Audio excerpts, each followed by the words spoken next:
gentlemen, boys and girls, cheerleaders, welcome to another episode of Tatami Talk. My name is Juan, Dimitri Report Anthony.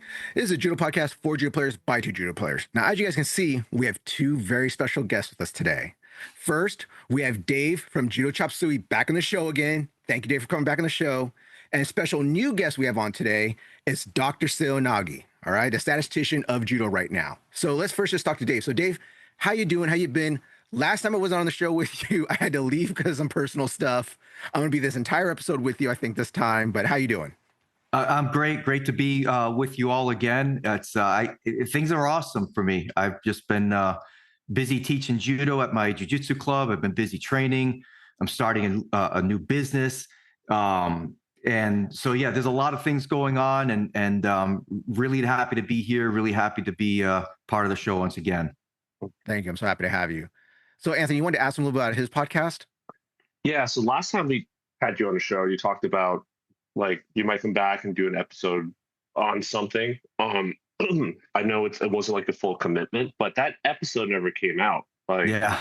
So why are you calling him out, Anthony? Let the man alone. Stop picking on him. God damn it. No,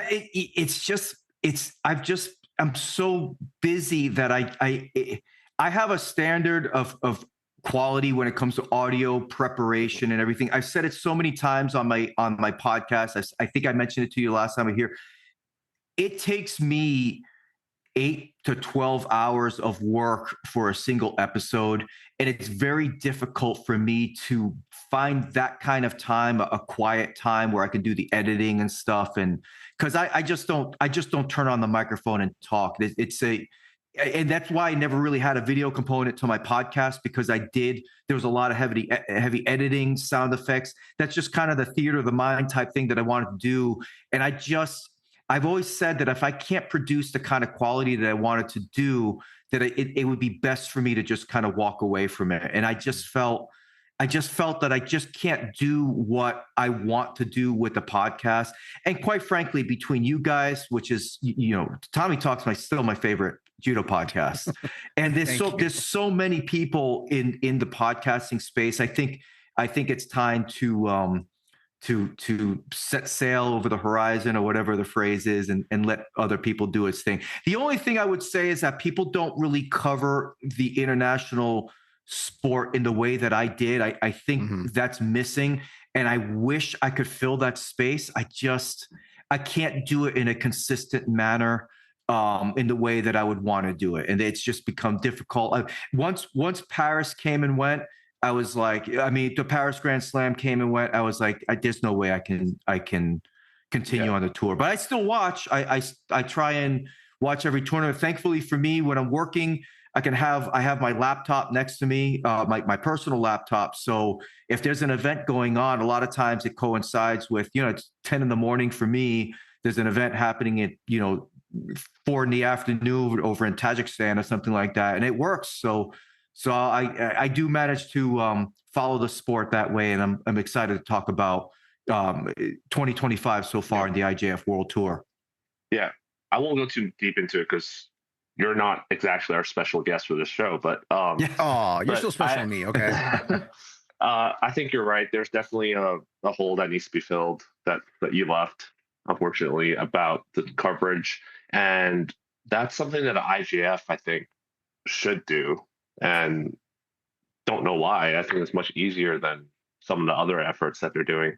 But I agree. Maybe Aaron and you potentially can have a partnership there on that. That would be fun.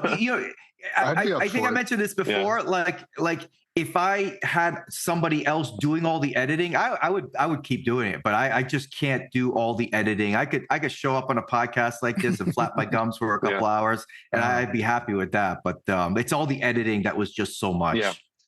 I know you've played sponsors in your podcast, and you mentioned you had enough money to pay for a cheeseburger or something like that. Yeah. But maybe if you had more sponsorships and maybe like a Patreon or something, you can pay an editor. That way you don't have to. Yeah. I've thought about that.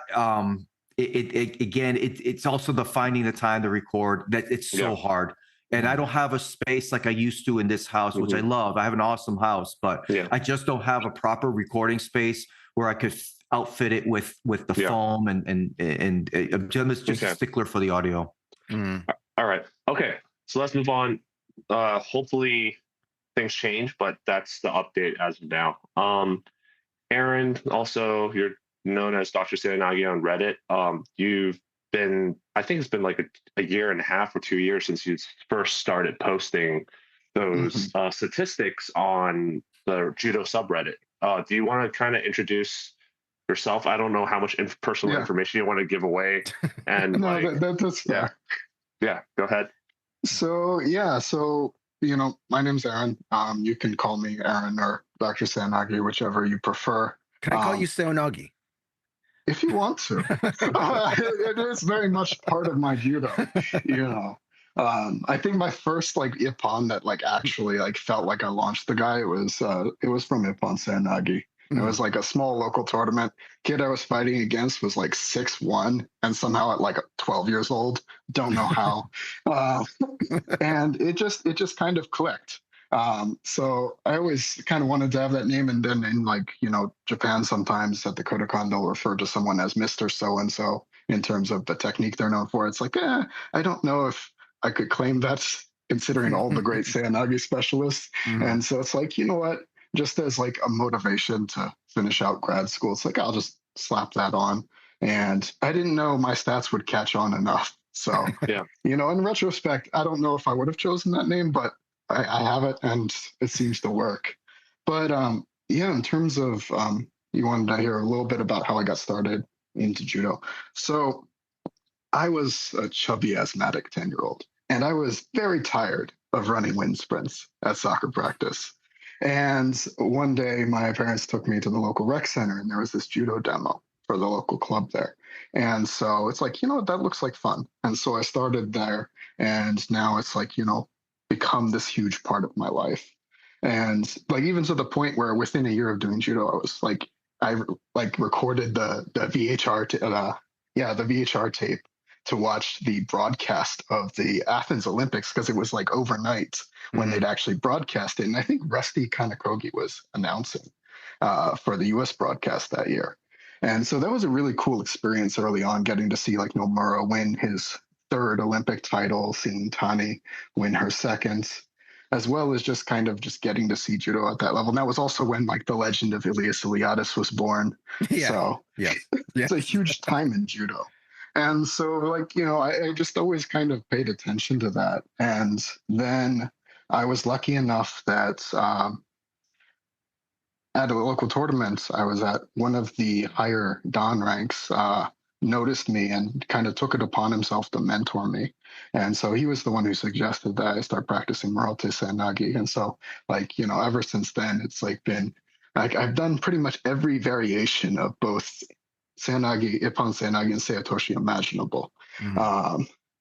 And so one of the things that he did, though, is he gifted me all of these recordings. So he gave me the Kai Young-jung's DVD from Fighting Films. He gave me Koga's DVD. There was recordings of clinics, one of which was actually Medi, George Medi, the famous Brazilian judoka. And he gave a Newaza clinic in Massachusetts a while back. And so it was from there I started kind of even more intensely watching judo. And that was when I started my judo library, which, has grown to 50 plus books at this point, a lot of which are actually out of print. That's what Anthony almost has. we should compare libraries one of these days. I don't think I have that many judo books. I have a lot of coaching. So. He cheats. No, he has a lot of PDFs. Trust me. In all fairness, that's easier for travel. But so one of the books that I picked up early on, I think it came out in 2005. I had gotten it a few years later, was Toshiro Daigo's Kodokan Judo Throwing Techniques. And so that's the book where he kind of goes into detail, delineating what constitutes certain throws. What's the difference between Seotoshi and Seonagi, why Seonagi with the step out to the side isn't a Seotoshi, even though that is common in a lot of different circles to call it that. And so it was kind of just alongside my competitive career. And then I had a really severe clavicle injury that took me out for a while. And that was kind of when I started just actively kind of going through watching matches, like doing it, like basically kind of scouting reports. And so basically, as part of that, as just a way to kind of stay connected when judo, when I'm like traveling and not necessarily always able to train, it's like I thought, you know what, I actually want to know what's going on at the highest level. And I was watching the IJF tags, and it's like, well, you know, some of them don't actually have technique tags, some of them do. And then I got into, it's like, well, what is actually, you know, the trends? And so it was more of a question just for what I wanted to do in terms of what I wanted to know. It's one of those great questions where if you're willing to do the math, it's actually very interesting answers and stuff. And there's some like, because I love judo, I love MMA and stuff. So I watch a lot of MMA videos that do the same thing where they go by like which takedowns work the most or which weight class to do certain things. Like, man, like this is a lot of math work for you guys to do. So for you to be like, yeah, I'm hurt right now, so I'm just do a shitload of math is crazy to me. All right, just like, yeah, sure, let's do some algebra today. That's my little calm me down today. All right, let's put this. Okay, so Seotoshi to drop Sonagi. Drop Sonagi's not Seotoshi technically, but Seotoshi's technically this. So that's crazy to me. All right. That's kind of a fun thing I was going to ask you about, since that's your whole name gimmick, is that does it bug you when people call like a drop Seotoshi a drop Sonagi? Initially it did, but the longer I've been around, the more it's just kind of like people are going to call it what they're going to call it. And I just kind of have to deal with that. Because that is in some ways a more niche distinction. Because like you can make the argument, like you look at judo that the South Korean team does. I actually was looking at like, you know, stats by country, which is going to be a later project coming out this year. And it's something ridiculous, like at least 25 to 27% of all scores from the Korean team come from either Seotoshi or Seonagi. Wow. Yeah, that's insane. Yeah, so for them, they don't necessarily care which version they're doing, other than like just to which finishes to work on, so to speak. Yeah, I know me and Aaron has had private discussions about how we can distill it down to mechanics are all very similar. So yeah, but that's a different discussion. I did want to ask, so you talked about how you started gathering statistics. So how, in terms of the timeline, let's go by the first Reddit post you did. That was the Tokyo Olympics, right? No, actually, no, it wasn't. It was the Baku Grand Slam. Okay. So so I had kind of a soft start in like 2023. It's like, you know, how do I organize so I can actually keep track of this? And then in 2024, that's when I first started like sharing that, because it was kind of like, you know, evolving process. Because for the Grand Slam in Baku, I just like posted like after each day, I finished each day. Because that was kind of faster, and then someone suggested doing just one for the tournaments, and then so I started doing that, and then after that it was more of the idea, well, you know, it's kind of more interesting to see the differences by weight class, so I was held off until I had enough data that I could actually show trends by each weight class, because, you know, if you only have 2-3 tournaments for a single weight class, depending on who's there, the results can be very skewed. Like, say Tsunoda fights in 2 back-to-back tournaments. All of a sudden, Tomonagi and Juji Gatame are in like the top 5, when in reality, they wouldn't necessarily be in that after a year on the IJF World Tour. Yeah, I think this is why I really appreciate, because you are an actual PhD. Like, so you know about like statistics and how to interpret it, and how statistics can be gathered wrong or misinterpreted. Because let's be honest, the IJF does a lot of that misinterpreting of the statistics all the time. Well, yeah, and you know, what is that famous quote? Like, you know, there's lies, damned lies in statistics. And so, like, you know, my actual academic background is in the social sciences. So I'm not like, you know, necessarily super stats heavy, but at the same time, it's like understanding what those stats mean in the context of the study you're doing. Yeah. And so that makes a big difference. And so it was kind of like I wanted to apply some academic rigor to it. So it's not nearly as sophisticated as if I was doing this full time, because this is like, you know, me dedicating basically like an hour of spare time a day for the last like year and a half.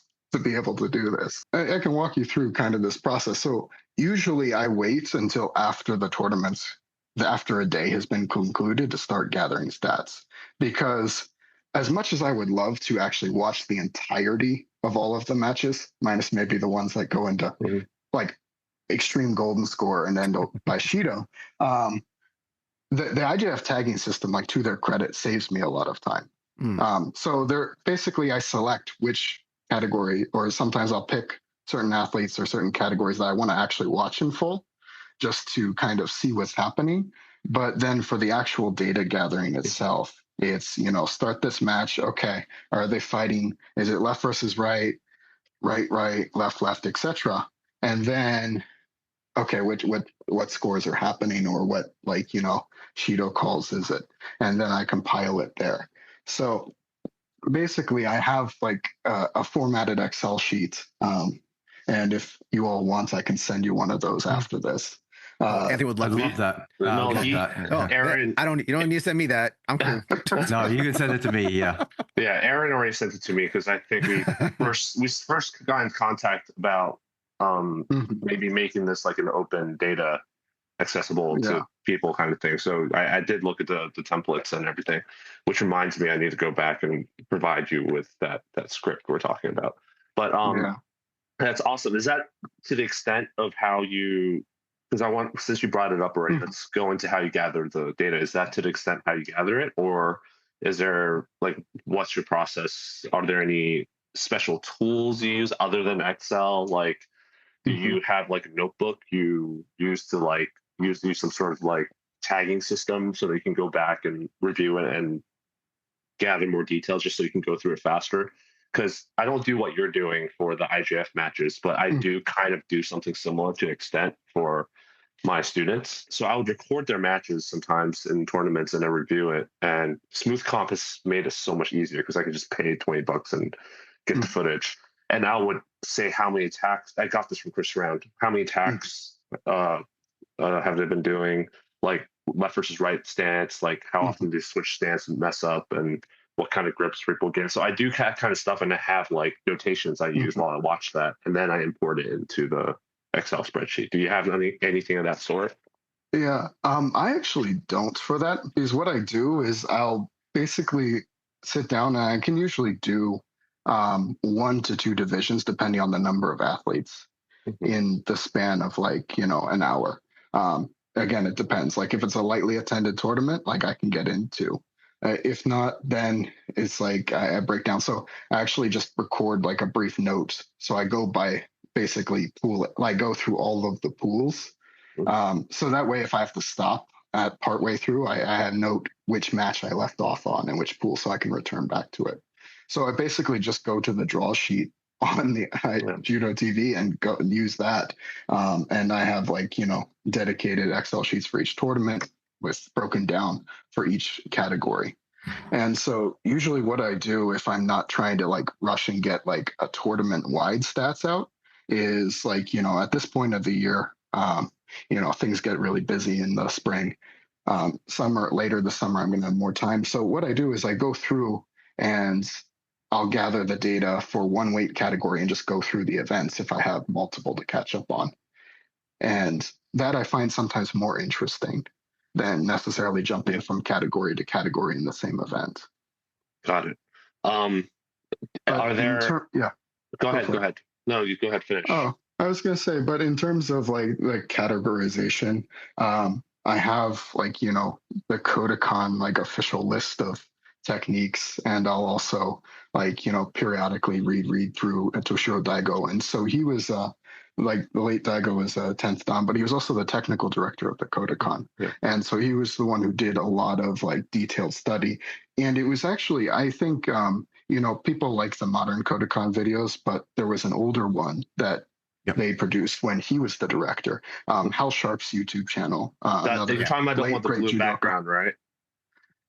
Yes, with the blue background. He has it on his YouTube channel, which is a great service to the rest of us. Yeah, Because that also talks about these delineations. Sorry, you were saying?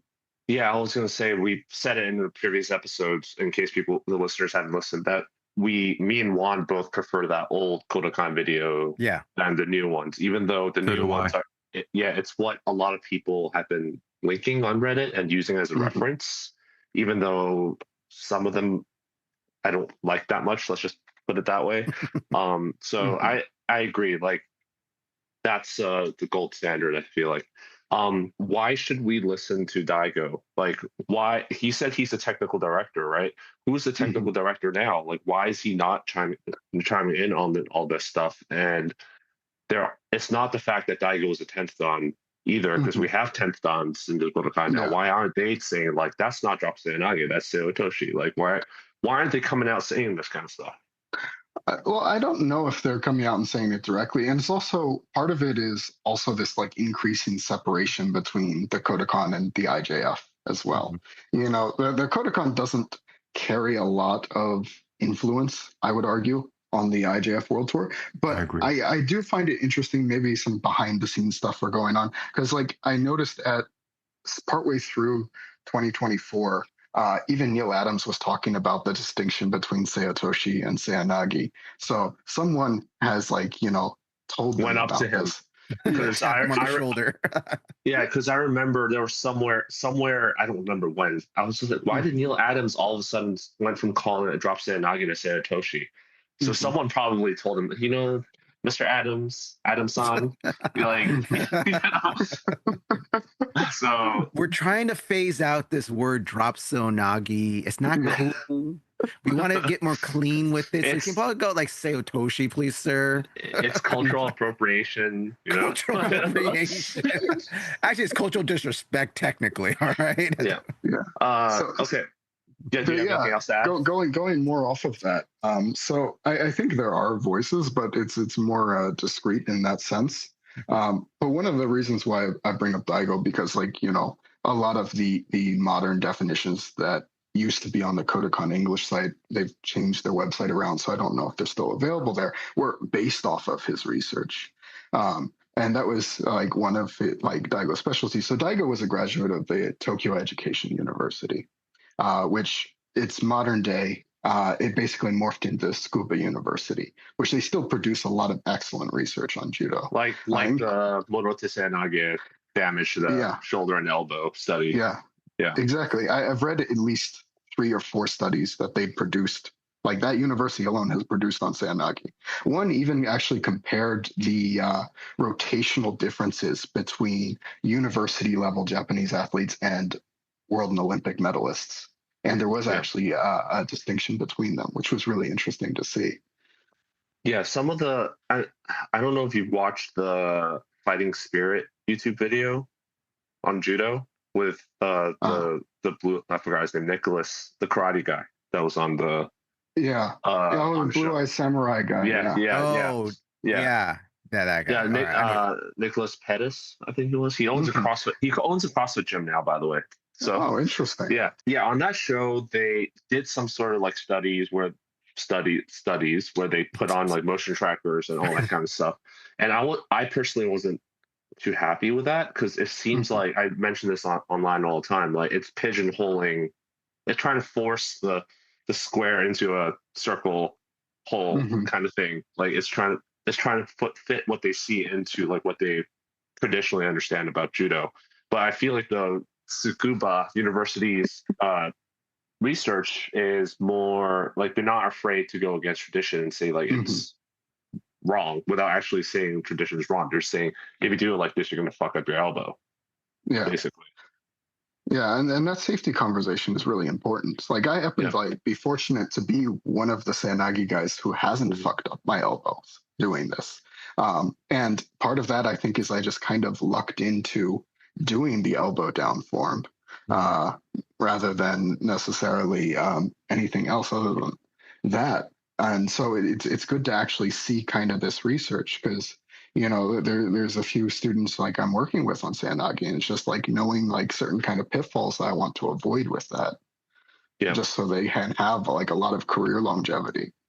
Yeah. Do you know who the current technical director is for I couldn't name him. No. Okay, we need to find out and harass him or Right, her. Anthony, what you gonna do? You're gonna go harass the man? That's your Yeah. plan now? Oh my Get god. him on Tatami Talk next time. We could. That'd be great Okay. if you could. Yeah. One thing I wanted to say, Aaron, Yeah. your work here has been tremendous. I mean, I certainly referenced your work in one of my episodes, or at least two of my episodes last year.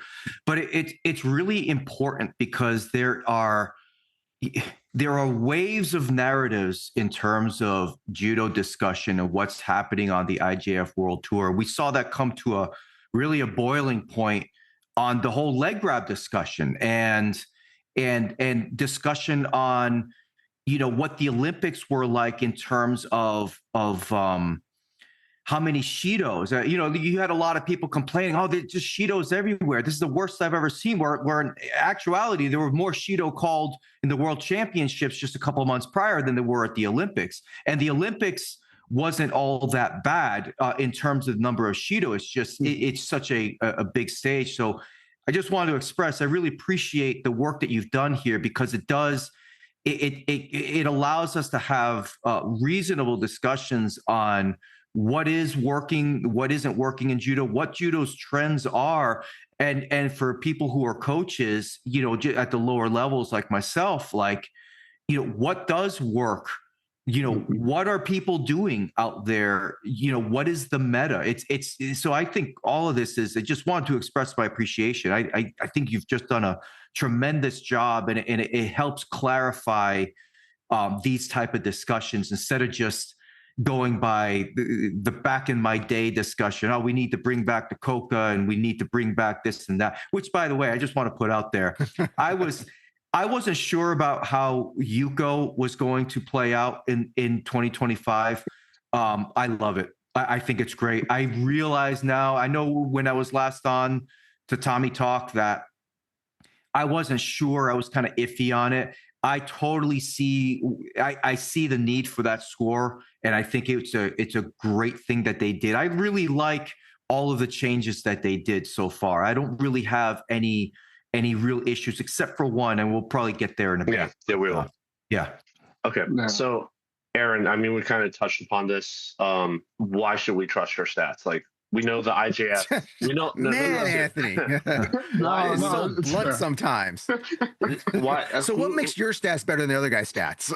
No, that's me. Your stats are 40% cheaper than other stats. Are they fresher? Are they homegrown stats? No preservatives? Yeah. So Preservatives, organic. you already kind of covered how you gathered the stats and how do you classify techniques based off of like Daigo's and Kodokan's classifications and not just Instagram. That's an Ashiguruma. I'll kind of preface that with why I trust your stats is because we agree a lot on the classifications of when people post stuff on Reddit, on Instagrams, that what throws is we tend to agree on this. And we both reference the same stuff like Daigo's classifications, Kodokan's classification, and not just like what my sensei said was. Oh, you're getting in trouble for that one right? now. Yeah.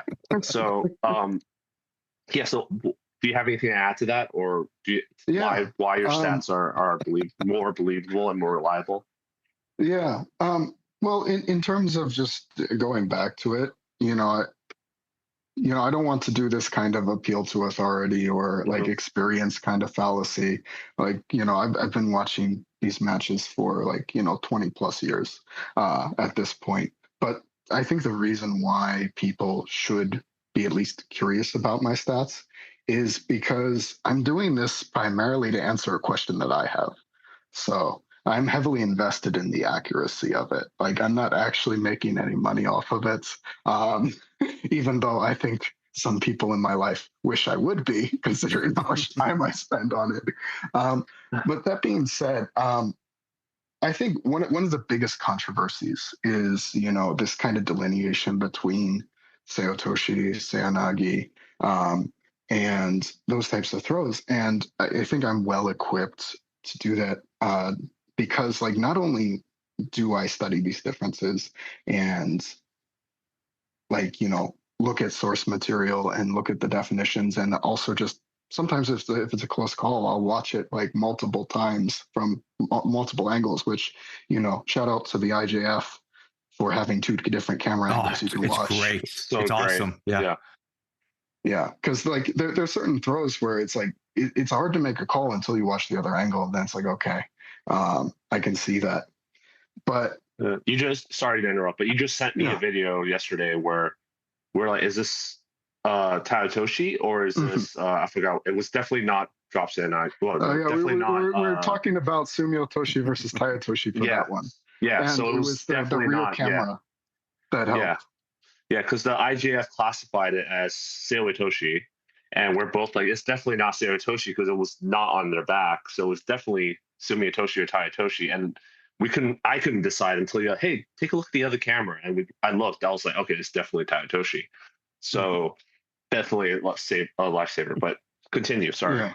Yeah, no worries. But like as someone who has like done all of these throws in a competitive level as well, that I think really helps as well. Because like part of it is just like being able to like sort out like what the intention of the player is versus what they end up actually adjusting to on the fly. Because ultimately they might intend on going for this draw like say Otoshi, but if the opponent's like too high up, then they might have to spring back up to try to finish the throw and finish it as Seoinage. And so I spend a lot of time to make sure I get those distinctions right. Because at the end of the day, I want to know what's going on to an accurate level. And the IJF tags are sometimes like, either off or sometimes they're just missing the technique entirely. It'll just have what the score was as well. And so, so it's basically that. I trust myself to get it right to answer my questions. So hopefully other people will be able to appreciate that. And also because it's available if you have a subscription, people are free to do their own. I don't think many people will take me up on that though, because it is very time intensive. Yeah, I just don't like how some people complain about the stats you have, but then it's like, why don't you gather your own stats? Because they don't want to do that work. That's a lot of time and effort. Well, they also will. I don't want to say which person it is, but they will also say like, well, this is actually the truth, but it's like based off of their own feeling and not even their own stats. So here's a guy who's actually gathering stats, and you're just saying, well, I feel like there's more Shidos than before, even though it's just based off of nothing. So, okay, so you kind of touched upon what's wrong with the IJF stats, right? Because you mentioned first, it's not widely available. Like, I can't just go on the site and just be like, what was the top scoring technique in the last tournament? Like, you just can't. You got to go in and individually count everything.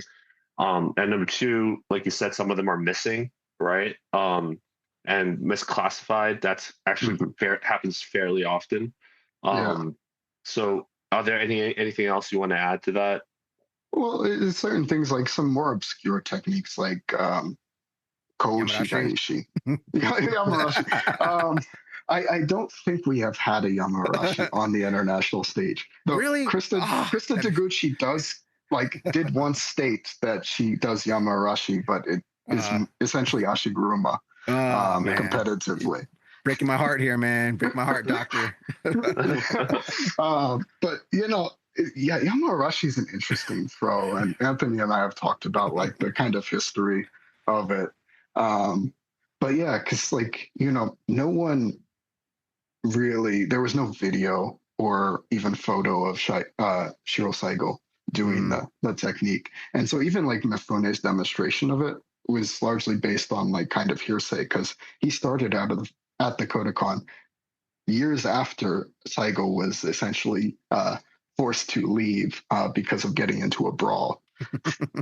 So he basically learned it from people who had seen Saigo do it. Yeah. And Tomita, one of the earlier 10th Dans, also wrote about how essentially he considered Saigo's technique lost.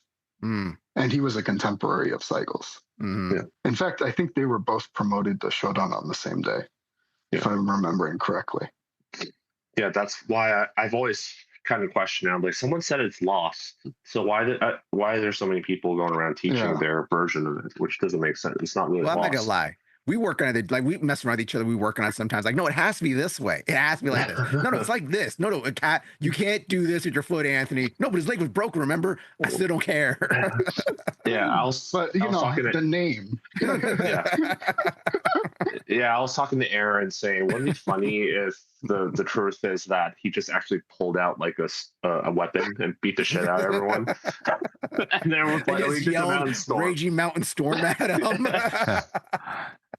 Because I don't believe one guy can beat up a bunch of sumo wrestlers. Sorry, Oh, but totally unless he's armed. So yeah, he's armed with judo. That's all you need. Yeah. Right, Yeah. Dave? That's right. See, Dave's on my side. I'm not Okay. even sure if Yamarashi's a real throw. I'll just put that out there. Yeah. Oh, breaking my heart, Dave. There's one more thing I want to ask before we move on. Yeah, go for So it. what is the most difficult throws for classifying where you're like, is there a certain throw where you're always like finding yourself, oh, it could have been this or that? And I know it's not Uchimata versus Hanagoshi because that only comes up in demonstration, right? Doesn't really happen in tournaments. And I know Dave just made a post on Reddit about big Uchimata. So what is the most difficult throw to classify? I have an opinion, but I want to see what yours is before I mention it. Oh, well, let me look through the list because I think it's sometimes some of the more obscure throws. So some of the more obscure Yoko Sotemiwaza, sometimes some of the more modern athletes try to kind of combine. They kind of end up combining techniques. So it's like there's this what's his name? A Kosovoan athlete, and he'll like kind of drop in for like almost like a sacrifice, like he's a guruma, but at the end, like sometimes he like kind of turns it into Yokogake. So it's like delineating like something like that, right? Or Ukiwaza as well. Yeah. Those are some of the harder calls. Fortunately, they're not as common. But yeah. But I feel like just based off, I've never seen it, but based off what you're describing, I feel like if you go back and watch it a couple of times, you'll get it. Like it'll be clear. Like did the ankle actually touch the foot? Actually touch the ankle?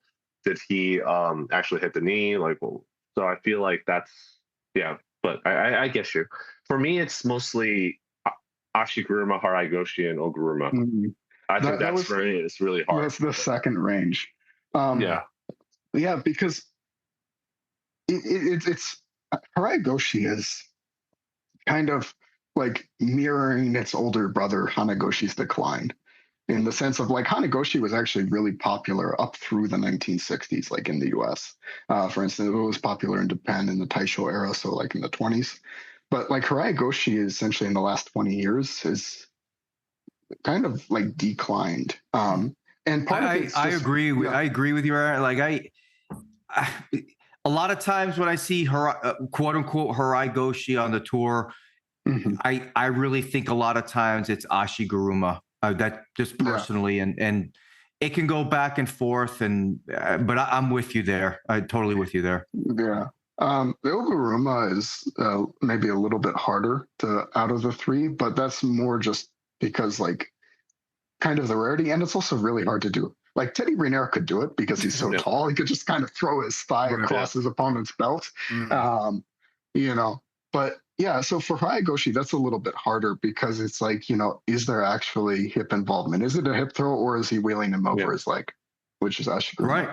And we can speculate as to the kind of causes of it. I think part of it is just the changes in stance over the years. Plus, athletes are getting more athletic, better trained, so they're able to kind of skirt around more. So it kind of forces Ashiguruma, which I would argue was historically a rarer throw for a lot of people, and now it's become like a fairly common throw. It's not necessarily a top 5 or top 10 throw, but it'll occasionally sneak in. Depends on the athlete as well. Yeah, I guess what I was referencing to was mostly people sending me no gi clips where those three are much more harder to tell. But in the gi, like you said, usually it's Ashiguruma at this point. So Yeah. But yeah, for Nogi, no, that is harder to call because then it's like, okay, is it actually a sweeping line throw or is he wheeling him over the leg? It's kind of a major distinction you have to be able to make. Yeah, and I forgot where I read it, but basically, Ashiguruma doesn't mean, because some people have been saying if there's a sweeping motion, then it's Harai Goshi, but Ashiguruma doesn't mean just blocking. So anyway, you're still wheeling. Like you can be moving your wheel as they're going over it. Like you're just moving the axle.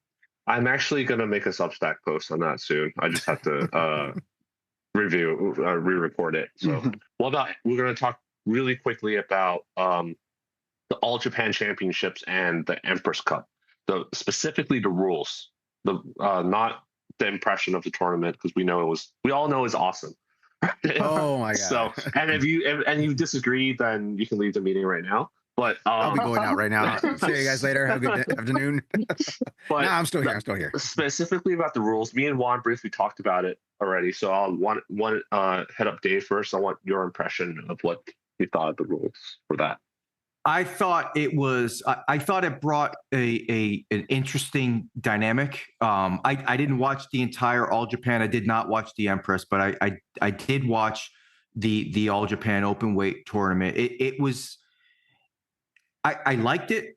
I didn't see as many leg grabbing attacks as what I would have thought given the weight and size. Like I saw some matchups that were where there was significant weight disparity, and I still didn't really see the athletes trying to dive for legs and such. Maybe they just hold themselves to a different standard in what their judo is, or maybe they just stick with the judo that they know, regardless of the size of their opponent. But it was nice to see some uses of the legs to get some scores, and it wasn't just a single and double leg reaping fest. So I think there was a lot of positives there.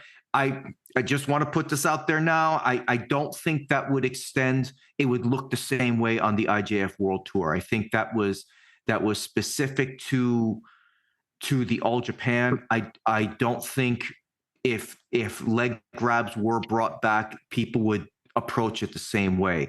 I do think, given the way that I saw leg grabs being used in the All Japan, I called for this the last time I was on this show, that it might be good to have leg grabs in the teams tournament, the teams event. But I know the IJF is very hesitant of having different rules for different divisions. But I think it would be great to have that in the teams event, where you do have differences of weights competing against each other. But in terms of individuals, and I'm sure we'll get to this later with how the new rules have been in 2025, I'm still not convinced that adding leg grabs in the individual events at the World Tour level would make it better. It probably would make judo look worse, in my opinion. Yeah, I think that's a great point. I personally don't like the teams tournament that much. I haven't been watching it after it was introduced. Like the Tokyo Olympics was the first and only time I've watched the teams tournament. I don't know why. I just was not. Well, it was awesome in Paris. You missed an awesome one. Maybe I need to go back and watch it. But I really like the Japanese college and high school team format, and I wish maybe not in the Olympics. It would be great if they were, but I'd like to see more of that in our local tournament scene. I'm sure it's common in Hawaii, but here in LA and maybe in Florida, I would like to see more of that happen. It's definitely a really fun thing to do. I've done a couple of team tournaments, and they're actually my preferred tournament to go to. They're fun. Like there's like a whole team atmosphere, and like I don't feel as much pressure when I lose, kind of thing. So it makes it more accessible, I feel like. But yeah, what about you, Aaron? What did you think of the rules? So for the All Japan and Empress Cup, so it's one of those where I was debating whether or not it would be interesting to have like a limited time golden score followed by a decision. At the same time, I felt like it didn't necessarily need it, even though there were a lot of decisions. I think my favorite match of the All Japans was the one between Tajima and Harasawa, because they both scored Wazari and they went to decision at the end. That was actually a fun one, which actually I was expecting Tajima to go for at least a leg assist on his pickup, but he's so used to doing that like Obitory Gaishi with the belt grip, which I was impressed that he could get it on Harasawa, actually. Yeah, big boys. Like, yeah. In terms of like, I think Hashimoto had the only outright leg grab that scored. Like everything else was kind of assisting other throws. Yes. Yeah. That is a good point. Yeah. Even the one on the highlights, the Kosutogari we saw, that was like a combo. Yeah. Yeah, he does he comes in for Sukuinagi and then rotates it, which, you know, that was actually the last time I used that was a team tournament in like 2012 when it was still allowed for a counter. So yeah, I miss Sukuinagi, or Teguruma as some other people call it. But no, I actually have a write up with the stats from it that is almost ready. By the time this comes out, it'll be available on my Substack. So okay. Any opinions on the rules at all? Yeah, in terms of I'm not sure if I necessarily felt like the 4 Shidos instead of 3 made as much of a difference as it could have, just because they were kind of lax in calling the Shidos. But I did like the fact that there was like a consistency in terms of the matches. There wasn't like golden scores that just kind of go on and on until they decide to finally call it. So no, I actually really like the rule set. I wish we had a domestic rule set like that. Yeah. Yes. I think that's what we should lean towards instead of like Newaza tournaments. Let's just call it that. Oh, and I also one other thing is, it wasn't necessarily a rule set itself, but the format, like having the 3 referees out on the mat again was nice. I didn't realize how much I had missed that. Old man yells at clown. Exactly. Yeah. I just aged like another 40 years in this conversation. No, but regarding 4 Shidos, I just want to add that I think it kind of tilted the favor in terms of the bigger people. Just it's much harder for the smaller people to Shido out the larger person because of that. Yeah. And I feel like that was intentional, that they don't want the small people going for Shidos. They actually want them to throw. So. Yeah. No, that is a good point. That being said, I do think a number of them were still able to win the Hante and win the decision because of like their attack rate. Yeah, I think for them, maybe it was with you that I talked about this, but maybe I think the men, it wasn't as often, but for the women, it was happened much more often than I thought it would, where smaller people, smaller women would win by Hante. I also think the weight discrepancy is less versus the men. We had like people with 100 kilo difference in weight at some certain stages. Yeah, who was wasn't there an under 60 kilo athlete? Yeah, it was Nagayama. Yeah, he got taken out by I think a Scuba University grad. Yeah, that guy was 100 students. So he fights in 60. He fights in 60 kilo, under 60, and the guy he fought was 160 kilo. Yeah. So. That was a big highlight. A lot of people were sending to each other, like, look at this match. Yeah, when people were sending it to me, and I'm just like, I'm not impressed. Not impressed. Yeah. That's an even bigger difference than Koga's final was. Oh, wow. Oh, my gosh. All right, let's talk about the new rules. The reason we had you guys 2 on and stuff is because there is the big rules change and stuff. The rules are coming out. We have you guys on because the World Championship is coming up. It's going to be in Hungary on what day is it on this year?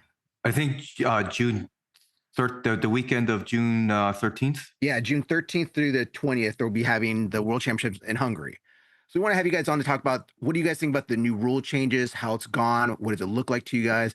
And then we're going to have Dr. DrSeoiNage right here tell us like what's actually going on and we're actually seeing. Because I know one of my big questions is, to me, I've noticed there's been a lot less golden score for lightweights, but a lot more golden score, at least, or maybe the same golden score for the bigger boys, 90 plus, I would say. So without seeing the statistics, I agree with you, Juan. I think there's a lot less. Well, there's less golden score, and the golden scores haven't been lasting as long because of the Yuko. And I want to touch on that again. I mentioned it earlier on the show that I bringing back Yuko is far better than I thought it was going to be at the beginning of the year. I really see how much needed it was really needed to have that score added back in. I just hope they don't feel the need to add another score like a Coca. But we discussed this back in December. You had talked about the Yuko looking at it as an advantage, is that they do like in either wrestling or even Brazilian Jiu-Jitsu, and that's how it's being used. And I think it's been a very good thing, because I mean for the last Olympic cycle for sure, some of these golden scores were twice as long as the regulation match of 4 minutes. You'd have golden scores that were 8 minutes, and it was very difficult for referees to, and I understand the dynamic there. Referees should be, you don't want the referee making the decision. You don't want the athletes on the mat making the decision, but it gets very difficult without a Yuko score to if that standard of Wazari, if the standard is Wazari or Ippon, even though the Wazari is a lower standard than it was in years past, but it's at that level, judo is just so difficult, and it's so hard for these athletes to get a score. And I thought not only I had my concerns about Yuko coming back just from a scoring standpoint, but I also had concerns of how difficult would it be for the casual person to follow the sport. But I think it's fine. I think people just look at Yuko as it's a score, and let the referees or the side table determine what score that is. But it's a score. It's a lesser than Wazari, obviously, but it's not. I haven't seen any Yukos that are like ridiculous, where I'm like, come on, the guy fell on his stomach. I haven't seen anything like that. The Yuko has been used, from what I've seen, as a close call designator for something that you're not sure if it's a Wazari or not, so you give it a Yuko, and I think it's been a good thing. All right, Aaron, do you have anything to add on what your thoughts on the Yuko changes or addition, bringing back Yuko? Yeah, I was happy when they announced that they were bringing back Yuko. I had my reservations in terms of how it would be defined, but that kind of, I feel more settled with that. The Newaza Yuko doesn't bother me as much, unless the call kind of gets messed up on when it's called, because that becomes more important. And we're sort of seeing that with some hesitation on some of the refs' parts. I saw that as well. I agree. Yeah. I'll just straight up and say, actually, let me ask you this first. How is the Yuko being called now compared to, because I didn't do judo when Yuko was still around. How has it been compared to back then, when it was still how is it now compared to back then? Yeah, that's tough to. It's a tougher call. I think the Yuko standard now is slightly lower, in the sense of you can kind of be angled forward, whereas in the past it was more kind of contingent on whether or not your hips were hitting, as well as there had to be at least some kind of speed or force, back to the criteria of there are so many things that make an Ippon, and if it's missing one thing, it drops down to the lower score. It's still in the rule book, but they don't follow it. I don't know why, but yeah. The scoring back then was so different, that the standard for scoring was so different. It's very difficult to answer that, at least in my opinion. I think that's what you're saying, Aaron. I mean, it was just different. The Coca and the Yuko and I knew what it was back then, but today's Wazari is nothing like Wazari was, 20 years ago. Oh yeah, exactly. There's a number of Wazaris back then that would be Ippon today, very easily. But in terms of the Yuko, I don't necessarily have qualms with the way it's called in the modern sense. But yeah, it is a different animal. It's kind of like this sort of fusion between an older Coca call and the Yuko as well, because I've seen people kind of like just get like just past the shoulder, and that's going to be good enough for a Yuko call, whereas that would have been like a clear kind of Coca back in the day. Yeah, I half agree with what Dave and Aaron are saying about how it our worries with how it's been called. If you look back at our episode with Dave last time, I was really worried how they would call it because it was just straight up inconsistent. But I think that was more of a problem with, again, how they presented it. Like they chose like terrible examples. They really did. I yes, agree. they chose terrible examples. They're really bad at explaining it. So, but what I saw for the most part on the IJS circuit is definitely okay. I'm okay with it, and it's better. I'm glad they brought it back, and I'm okay with it. I'd like to see more clarifications, because I can see problems down the road as we get more data set as the years go on. But most of the issues I've seen on the IJF circuit is regarding the knees, like what they talked about. Oh, if it's knees down, knees up, then it's not. Like Yuko, I feel like that's where I saw some of the inconsistencies. Now, my big issue with Yuko is how it's being called in the local tournaments I've seen so far. It's done. I don't know if there's a good solution for it. I don't want to use the refs as a scapegoat again, but I do feel like it's just because of the poor explanation, the refs are not well equipped to make these calls in the local level. And Juan, I don't know if you have anything to add to that. No, when it comes to our local level stuff, like I can bring up how like, and it comes again, like I've been doing judo a long time. I competed a lot when I was like a white belt all the way up to brown and stuff. So I had to learn all these scores to win. You know, the more you know the rules, the more likely you are to win because you know how to win. That's why I try to tell people like you learn the rules so you know how to win. So one of my things is that a long time ago, like when I took my referee's course, it was that if they think that you're on a clay mat and if there's no impact, there's no ippon, you know? Like they're in a duster or whatever. Clay mat. If there's no impact, there's no ippon. So the things change and they make rolling ippons legal and stuff. So with the thing back to the Yukos, and I had this happen at our in-house 3 club scrimmage that we had. I was reffing a match and a person got pushed down and landed on their butt first, and then they rolled to their back. And I have one of their coaches yelling behind me, Yuko, Yuko, Yuko. I'm like, no, he landed on his butt first. He didn't land on his side. He didn't land on his lower back area and stuff. He landed his butt first, then rolled to his belly. So I had to tell him, like, he's yelling at me. I was like, hey, man, I told him, I got him later, like, it's from what I understand from the rules, and it's kind of a mixture of what the old rules were and what the modern day rule. If they even land on their butt, it's not supposed to be anything, okay? It's to go down to the ground. So it's like one of those things with the rules, like even me as a ref understanding these things, or at least I think having a good understanding, and coaches giving their 2 cents of what they think. I might have agreed with the coach. That might have been a Yuko.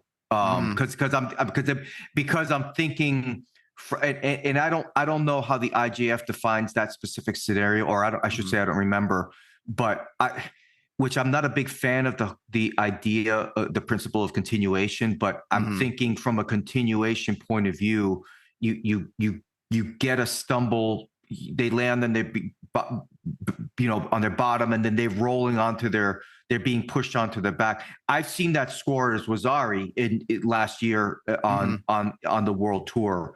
So I'm not trying to say, I'm not trying to sit here and say you're wrong, Juan, or anything like that. That's not my point. But I'm in that situation, just hearing you describe it, I can understand why that coach might have made an argument in that situation. And the as Anthony said, with the rules, the way that they were poorly explained by the IJF, that's what you had to go on, and that's what many other referees around the world have to go on at the lower levels. And you're just trying to do your best. It's a thankless job. I think everybody should try and remember that when they're out there yelling at you. You know what I mean? But yeah, I can totally see the coach's point of view on there. And now I'm really curious to find out what the IJF, how they would actually call that, with Yuko being. Go ahead, Anthony. Yeah, so if they land on their butt and then they post their hands out, it's Yuko. But Mhm. I think if they continuously go onto their back, then that's Wazadi. So Mhm. yeah, So just didn't get confused. So they roll, so they're on their butt, and then they roll to their stomach, to their belly. that's what So that's a no. That's no yeah, score. That's yeah. no Yeah. score. That's why, like, to Yeah. me, it was no score and Yeah. stuff. But it's like these things. Oh, Like yeah. I said, the Yukos, I think they're great. I love them. I think they're really helping out a lot. But there's still a lot of confusion on them because the things change. You know, we haven't had them for a super long time. And then we bring them back, and people are getting confused. Like, what's side? What's 45? What's not 45? You know? Yeah. Yeah. Yeah. And it's I go ahead. and it's also just kind of like for those of us who used to have Yuko, it's kind of like just trying to keep those two different definitions separate because Mhm. they there's enough overlap where it makes it more difficult because like the whole thing is like there was this point in the IJF seminar when they were talking about like if they land on their butt but they're angled back, then that counts as a Yuko, but if they're angled forward, then it doesn't. Yeah. So yeah, to summarize, I think it's not working at the local level. That's my opinion. But at the high level, based off of what we have so far in the last 5-6 months, it's pretty okay. I would still like to see more clarifications. All right. What about the Shido changes? Start with Aaron this time. Like, do you have an opinion on just encompass the whole Shido, like grips and everything? Yeah, so it's one of those things that I mostly pay attention to third Cheetos because I'm curious as to what that actually like ends the match. But one of the things I've noticed is like it's nice not having the gripping penalties, and Mhm. that I think we'll talk about more has had a lot of potential knock-on effects to other aspects of the game. Yep. I want to hear more later then about your opinion on the out of bounds because I haven't really paid attention to it in a Yeah. lot of matches, and for the athletes I've watched, it doesn't seem to have been as big of an issue. But like it's one of those things where they haven't necessarily drastically reduced the number of Shidos. It's a mixed bag. Some categories have higher Shidos than before, some have lower. But it's I think reducing some of like the happenstantial ones that will make it more likely to get to the third Shido. That they've done a good job in that sense. Because like some like 60 to 70% in a given weight class Shidos are like that would actually end the match are for either non-combativity, basically stalling, or a false attack. Yeah. Dave, what do you Yeah. think? So it watching the tour, I don't want to use the word relaxed. It seems like there isn't, as I'm watching these matches, the panic of trying to do something just to avoid getting called a Shido for passivity and stuff. It feels like it feels like the athletes have more time to work. The gripping has been relaxed a bit, and Aaron just brought it up. The changing the out of bounds rule, I think, was a huge plus. It just makes that I always hated edge play that when both of the athletes are trying to push the other out and stuff. Now that that's gone, there's just a sense of, all right, let's just keep fighting there. Let's keep working on what we're trying to work on and not worry so much about trying to not get that Shido for excessive gripping or whatever the case may be. It's still a very intense sport. There just seems, it's very hard for me to describe it. There's a relaxed attitude, and not attitude, but just they don't feel so frantic in trying to get the action going, and I think it's been a plus. Okay, Juan, do you have an opinion? No, I think the way the game has gone, like I said, like you don't want to say the word lax, but they let them play more, to give them That's more right. room to play around and more do things. And when it comes to like edge play or corner plays and stuff like that, I think it's good that people and a lot of guys when we first had were getting confused. They were like, I should have got a Shido for this, right? Like they started to throw, they finished outside. Why am I getting thrown? It's like no, you have to know these new rules, but I like it, The only funniest thing is when you see some guys, you guys might know who I'm talking about. One of the, I think it's a 100 kilo guy. He got thrown to the ground and he went to his belly and he like started like crawling out of the ring and he got a Shido from him. It's like, What did I get a Shido for? Because you blatantly try to crawl out the Yeah. ring, brother. All right. Yeah, I can't Sorry, believe man. that's when you know the coach didn't tell them do their Yeah. job of training them correctly. I'm going to go against what you guys are saying regarding the out of bounds. I agree with the overall Shido changes. I think the grip play was much more relaxed, so they weren't rushed. They had more time to work, and it gave more power to the ref to judge who is being passive, which I like. Instead of saying, "Oh, he broke a grip," and was again technically against the rules and Shido, right? And I actually, again, coming from a recreational standpoint, I'm seeing this trickle down to the local level really well. These rule changes to the local tournament is being enforced in a really good way. What specifically about the grip Shidos, I'm starting to see. I made this prediction when they first incorporated it, but we didn't see it get out of hand. But I'm starting to see it a lot more. And was it in the Paris Olympics? Yeah, I think Gaba, how he won.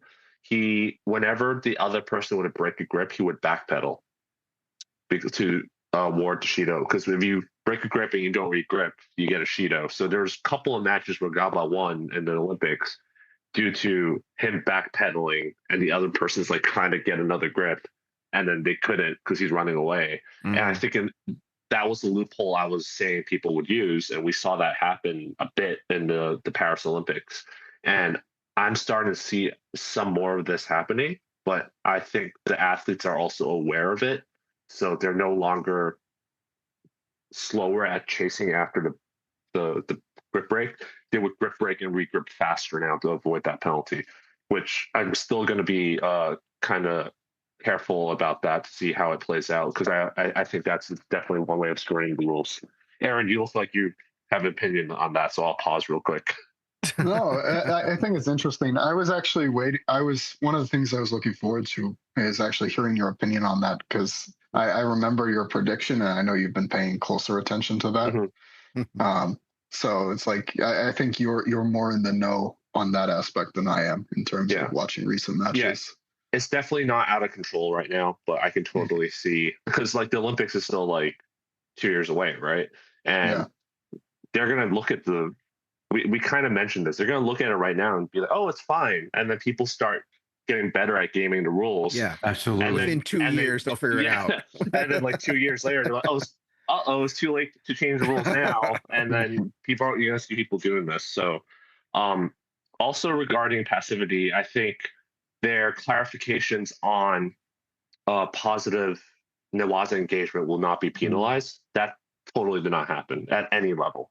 They're still rewarding people for dropping spamming drop DrSeoiNage, even though we'll talk about it. It's not happening as often, but they're still rewarding people for spamming sacrifice throws, because if you drop and then I attack you in Newaza, I will still get a passivity penalty. I'm still seeing that happen, even though in the referee seminar they announced that would be counted as positive action. So that's my one complaint. No, that is true. I forgot about that, but yeah, that is very true. Yeah. Do you have anything to add, either of you, to that? Okay. We're all seeing this, right? This is not just me. So you're seeing that they're still calling the Shido because they're dropping on they're not creating the Kazushi. Is that what you're saying? I just want to make sure I understand. That I don't want to get into that, because that goes into that's also inconsistent. But you're saying the people who are attacking in Newaza, after the person someone comes in, does drop DrSeoiNage, I stuff it, I attack Newaza, I'm still getting penalized for stalling because I wasn't attacking in Tachiwaza. Yes, that's what I'm seeing. That's what I'm seeing. Maybe I misinterpreted what they said, but that was my interpretation of what they said during the rule changes. Because my hope was this would severely nerf people like Tsunoda or Kate that has that kind of play style, right? But I'm not seeing. Yeah, she's gonna come to our dojo one day to beat the shit out of you. Know that? Anthony, I'm with you on Tsunoda. Anthony, I'm with you on Tsunoda completely. I thought, and it's funny you bring that up, because I thought these rules would have curbed some of that. Look, I know I'm going to make people upset when I say this. She's guard pulling and then forcefully, she's guard pulling. People are breaking, her opponents are completely breaking the momentum.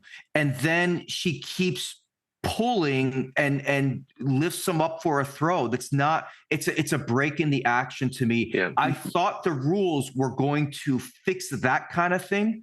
And this is not, I'm not taking anything away from her. She's fantastic. But I just thought that the rules would have fixed some of that, and they haven't. She's just, maybe, I don't know if it's bias for her, or for the Japanese team. I don't know if it's bias. It sure seems like it, because I can't imagine if somebody else from some other country was doing that they wouldn't call a Shido. I'm sorry. I just, certain Canadian girl gets away with it. Well, there's no one. There you go. Right. No, he's talking about something that's totally different, because no one else is doing what Tsunoda is doing. Right. Nobody.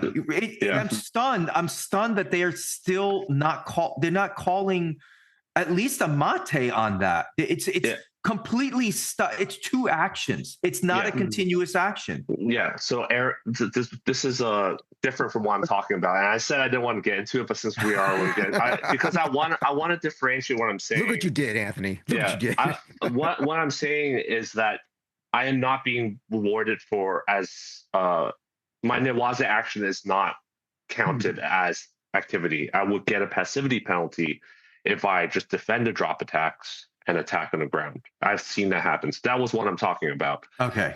What you're talking about is the Kazushi redefining the false attack, not Kazushi, redefining the false attack, which I think the core problem, and me and Juan talk about this all the time, the core problem is they are not uniformly enforcing the rules. So it's two-part. Like you said, one part, what Tsunoda is doing is she's dropping, the attack has already failed, and then there's a pause. And then she puts her feet on people's hips and flips them over, and she gets a score, which makes absolutely no sense at all. Yeah. So that is one part of that problem. And that, again, is a refereeing problem. That's not the rules problem. The rules are clear. That's not a score. Yeah. That's not a score. So that's a refereeing problem. That's not the rules problem, right? Which is why I didn't want to get into it. But the other half, as you said, is I wanted to say that's not what I want to discuss, is because she has Newaza skills and people are trying to avoid Newaza with her. And Babelfoss has a really good way of countering her style, which is she sprawls. Mm-hmm. She's just sprawling. But then they're not counting Babelfoss Newaza attacks as attacks, and she got Shidoed out, which is what I was talking about. Yeah, see, that's wrong. I didn't see that. I didn't see that particular match, but if that's what's happening, that's It's the final of the Grand Slam in Baku. If you want to catch that, then So that's what my problem is with the Newaza changes, because I really, really hate the drop spam meta, and I think that's the death of judo. Not so much the leg grabs thing, but like death of sport judo. Let's clarify that. So. People are still focused on the leg grabs. I just think the drop spamming meta needs to be nerfed a little bit. And regarding the out of bound changes, I disagree with you guys, because I'm looking at it from a safety aspect. You're seeing more, like, I've never seen people go onto the other mat and on the IJF TV, Judo TV, as much as I had since the rule changes. Like, I've seen it happen at least 5 times, which is 5 times too much, because before it never happened. Was this happening during regular matches when there was like multiple people fighting, or is this happening in the finals when there's no one else on the mat? Regular. It was regular matches? Yes, both. It's happened on both. So I think there's a safety aspect, which is one of my concerns, and I see it happen in the local level too. People are basically fighting out of bounds. If they're going to do that rule, like keep the rules as it is, they need to increase the regulation of the safety area. Like, that just has to happen. It's otherwise we're going to look like ADCC and people get thrown onto the scoreboard and stuff. So that's one. Two, I think you guys were saying you hate watching the edge play kind of thing. I think that's part of the sport, and there's a reason why we have a boundary. Otherwise, just put people in the cage. So I think judo that's part in a boxing ring. Okay, how about that? Yeah, we get a boxing ring. All right, we get some judo mats inside there. Okay, Yeah, or Uranage off the top rope. Yeah. Yeah. So there's a reason why we have out of Mhm. bounds rules. And if you don't want to fight the edge play, then stay in the middle. Like do you know how to incorporate part of your game and skill set to stay in the middle or stay away from there if you're weak on the side or you know the other person is really strong at those kind of Yeah. strategies. So Now to add, Anthony, like, Mhm. so I haven't watched every single match on, since this turn of the year. What I have seen in the matches of the two athletes going out of bounds is, at least in the matches that I've seen, that they're calling mate when both of them are out of bounds and Yes. the action has kind of stalled. I have not seen, and I'm not doubting you, but I haven't actually seen competitors go into another mat area where there's a contest going. I completely agree with you. If that's happening, then that's a refereeing issue again, because the referees have to make sure that these athletes are being safe out there as well. And if they see that kind of thing happening, they got to call mate. I thought what I had been seeing was, once both athletes are completely outside of outside of the contest area, that's when they're calling mate. That's what I've seen. But again, you're more privy. You've seen other things, so Yeah. if that's an issue, I totally hear you. Yeah, the problem, it's not that it's like happening every match like we see in BJJ tournaments, because BJJ tournaments the safety area is non-existent, right? Right. But it's happening often enough that I think serious injury might occur, Yeah. especially at the local level. And to respond to what you said, it's not really the referee's fault because of how the rules are. Remember, you could step out and step back in, right? Right. That's in the so it's not like they step out and they're like mate. It's like step out, wait a couple of seconds, and then also there's also combinations, right? If I initiate an attack while I'm inside and I keep doing combinations and counters and combinations, then it's going to keep going. It's going to keep going. So And when do you stop it? Yeah, I hear you. Yeah. I hear When you're you. in the parking lot, that's when you stop it. Yeah. So Now you have to go through the sponsor logo at least. They go to the food court, they get something to drink really quick, come back. yeah. Speaking of which, the IJF has had a lot of new sponsors. I was Yes. surprised to see Yandex, the Google of Russia. Can I say Russia on here? Yeah. Can I say that? you can't. What? You can't The compete Google as of Russia is sponsoring judo? Nah, you're kidding me. Have you seen the International Judo? What is it? Yeah. God, the international. What was it? One of their judo federations, like this, support things, has a Russian flag in the middle of the symbol. Yeah. So yeah, I just don't like the out of bound rule changes because of that. And then going back to what I said about how people haven't completely figured out how to game it yet, and I'm worried about the Olympics. People will figure out how to game it. Yeah. I did see people using it to reset grips. It's only been a few matches per tournament, but it's not super obvious, not like pushing out like we saw an example, but we did see people use that to reset grips, and I'm really worried that that's going to be a thing. So, but yeah, I don't think it's on the grand scheme of things outside of safety. That's not a big deal, right? So what if they reset grips? But I'm worried about what we're doing at the local level, which is safety. Yeah. I know. I think the safety issue is the major concern in the long run, because maybe the compromise ends up being like, you have to kind of accept that people use the mate to reset grips, but you just call mate the moment like they would go out of bounds under the older rules. Is I think maybe the way you could kind of try to have your cake and eat it too, in the sense of like avoiding that edge play in terms of just trying to force the Shido. Because edge play is great when it goes to a score. It's terrible when people are just trying to get someone Shidoed out. Because we saw that in the Paris team tournament where basically Yuko tried to do that. And they just kind of held off on actually awarding the Shido for that because they wanted it to end in a score. I think the root cause of this issue, again, is just the refs aren't enforcing the rules properly. Like this person just blatantly pushing someone out, and then I get stepped out. They give it to the person that stepped out, not the person that's pushing. So I think that's just not that's the instead of just not calling Shidos at all, I think they should really just go back to what it was and just call the rules as it should be. Same thing with the rule regarding smashing people down with a top grip. They give a defensive Shido to the guy that's being smashed down. Like, we saw this in All Japan actually, because you can argue in the same weight class. The other guy could have tried to stand up, but you have this 160 kilo guy smashing a 60 kilo guy down, and then give a passivity penalty to the 60 kilo guy. It's like, what are you doing? Grab the leg. Yeah, they're letting him grab leg. there you go. Grab the leg. There you go. Yeah, You're right. Teguruma right there all day. So I think that's the root cause of this, and just like changing the rules just opens a whole can of worms. And it's the same thing as leg grabs. They should have tried better attempts at fixing the problem and not just remove it. It's like, oh, I cut my finger, let me just cut my whole finger off. It's kind of like stupid. But all right, so predictions on the rule changes after the World Championships. I will start this time. I think there's going to be clarifications on Yuko, definitely the standard, because right now it's kind of 10 degrees, not really.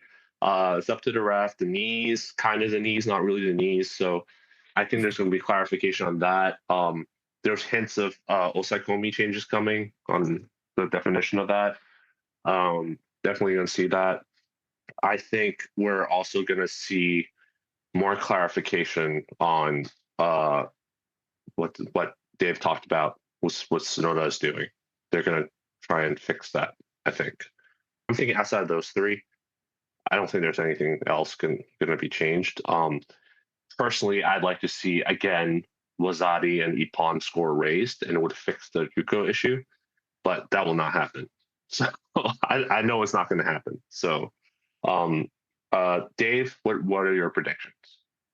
So I'm with you on the Newaza.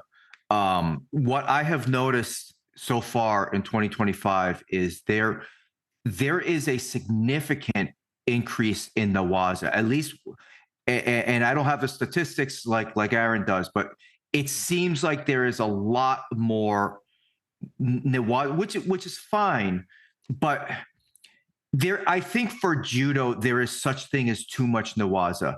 I watched this match. I can't remember who it was, and I think it was at the Tbilisi Grand Slam, where one of the female athletes had tate shio gatame, and the athlete and the person who was losing had her foot wrapped for. They were fighting for a minute, and she had her foot trapped for a minute. Now, normally in previous Olympic cycles, the ref would have called mate, but the person who was trying to free that leg had an opportunity for seemingly 45 seconds to a minute to free that leg, and she did. And not only is that increase in the Waza, it's difficult for the person who's losing, but now so much time is being burned off the clock, and Newaza is important in judo. Don't get me wrong, but I don't want to see judo turn into Brazilian jiu-jitsu. And I'm saying that as a guy that's been doing Brazilian jiu-jitsu for 7 years now. And I thoroughly enjoy that sport. But one of the biggest complaints that people in jiu-jitsu have about sport jiu-jitsu is that it's boring to watch. And I think the IJF may need to tweak some of the rules surrounding Newaza's. How much action are they going to allow before they say mate? I think they're still trying to figure it out. But there have just been some matches where I've seen it go 90 seconds straight on the ground, which it's fine if there's a lot of action between both athletes. But if you have one person trying to lock down a leg and the other person is actively trying to free it, I don't know if that's going to make for good viewership, especially if they're aiming for a good viewership number for LA in 2028. I just think that's going to be a problem visually for the casual fan on TV. And make no mistake, the IJF cares about that. They do, and the Olympics for that matter. Yeah. Aaron? Yeah, no, I agree with what Dave's saying on that. Especially, And you have the stats, right? I mean, I mean, we've yeah. seen the change. My Yeah. predictions on the rules. I don't know. I hope they do clarify the Newaza because again, it's really irritating when the ref doesn't give enough time and like clear progression is happening. But at the same time, we want to strike this balance where they're just not like, giving you all the time in the world. 10, 15 seconds, I think is maybe a sweet spot rather than letting it go like 45. But then that even then it depends on like the position as well. And how actively they're going for it, or if they're just going to stall for time, like they're trying to pass the legs, then they go to like, oh, I'm gonna try Soda Guruma Jime now, so I can continue like, eating away at the clock. Yeah. So no, for both of you, you don't predict any scoring or Shido changes or grip changes? No. In terms of the gripping, no. In terms of Shidos, I don't think so, unless they want to actually address the edge rule that you mentioned. But all the other predictions you have, I'd say, are at least likely based on what we're saying. All right, Juan, what about you? Any predictions? I got no. When it comes to these rules, I never have a damn opinion because I never know what's gonna change. Okay, it's still too early, and like we always joke, like we were joking earlier, like we're saying, like yeah, it works now. The first year it worked, but like give them 2 years and they figure out how to change the rules. Then by Olympics we complain like, oh my god, they're doing this too much now. Oh my god, I never noticed. Like, I will say it's to Dave. I've never noticed that they're giving people. That are giving people too long of time. But again, I only watch. I'm terrible at this. I only watch like gold medal matches and bronze. I only watch like the semifinals. I don't watch the big matches. So if that happened in a lower match, I probably didn't notice it. But we don't want Judo to become like BJ, where it's just stalling and becomes boring stuff. One thing that I always love about Judo is that we're an action sport. We have quick times. We're always doing something. You have limited time to do these things. We're throwing, we're doing pins, we're doing choking. So I don't want to. If we are getting a little slow, we gotta fix that. And Juan, just to add, I'm like you. I typically watch the final block. I don't watch preliminaries and stuff. What I will do every once in a while, I'll just cherry pick a few matches from divisions and see. Okay, this match ended in a Yoko Shiogatami. What led to that? What did I? So that when I click on the match and I look at, okay, it ended at Yoko Shiogatami. At 3 minutes in, what happened? And then when I see, so that's kind of what I'm talking about. It's I'm not really seeing that as much in the final blocks, but certainly in some of these other the preliminaries, round of 16 and such. That's where you see some of these really nuanced type these situations that you're not going to see them in the final block. But I don't sit there and watch 6 hours of judo. I can't do that. So I cherry pick a couple of matches like, oh, that's interesting. That's why Anthony's pointing out things about the potential danger of going out of bounds that I didn't see, because that probably happened in some of the preliminary matches as well. I would guess. Yeah, I think just to touch on your point before about the Newaza, too much time. Again, it's not a rule problem. It's the referee enforcement problem. Well, me and Anthony always talk about refs enforce the rules. Please. There would be a problem if you guys all enforce the rules equally to everybody all the time. Yeah. Okay. Let me know if you guys can see this. Yeah, I don't know how it's going to turn out in the recording, but if you're listening to the podcast, make sure to watch the YouTube video to see the slides I'm sharing. Maybe I'll upload it in the description too, the links to the images. Or you can just go to Aaron's Substack or Reddit post. But some of them you haven't posted it. We just gave it for it. Well, no, there's a pending list. It's basically like when I get to it, because this is just the preliminary data from essentially the first 2 Grand Slams. And that's why I have like also stats from under 48 and under 81 to kind of like dive more in depth as to how these things are continuing to emerge. Because initially when I started, I just decided, because I was keeping track of Kenkayutsu and Aiotsu in terms of same side versus opposite side of throws, I had that separated groundwork from throws. And then I decided, you know what, it's actually harder to go through and then combine them for the stats. So then I went and redid the layout for this year. But so as you can see, like Seotoshi is still up there, but versus this time last year, it has declined. Basically, it's still really common, but it's not as common. And in some divisions, as we'll see, it's actually not the top throw. It's not even in the case of, it's not in the top 3 in either of under 48 and under 81. Yeah. Which there are some things we can talk about as to potentially why. That's interesting because last year it was Seoi Otoshi was pretty much a top throw across the board or across every division, it seemed. Yeah. There was only, I think, 1 or 2 divisions where it didn't actually make the top throw, but it was still in the top 3 in all of them. Top 3, yeah. Yeah. So the fact that it's not in the top 3 in the 2 divisions I chose to sample for today, even though it's still up there overall, really kind of shows that there is this shift. And it could be a combination of a few things. If you want, we can kind of circle back to that, or we can talk about it now. Yeah. We can circle back to it. You didn't send me the 2024 ones, right? I think. No, for the 2024. Yeah. Yeah, it's okay. I can just pull that up. So I was curious, what was the second after Saratoshi? What was the second most top throw? So the second top throw last year was Ouchigari again. So Ouchigari has staying power. It is up there. Under 81s are weird in that they like Ouchigari better. Yeah. But Ouchigari, and then you have usually a Kosoto. Uchimata comes in. Sometimes in some divisions, Uchimata will be ahead of Kosoto. Go for it. Yeah, I'm surprised also Togari is so low on the list. Maybe we'll see as we go into the other slides, maybe we'll see that change.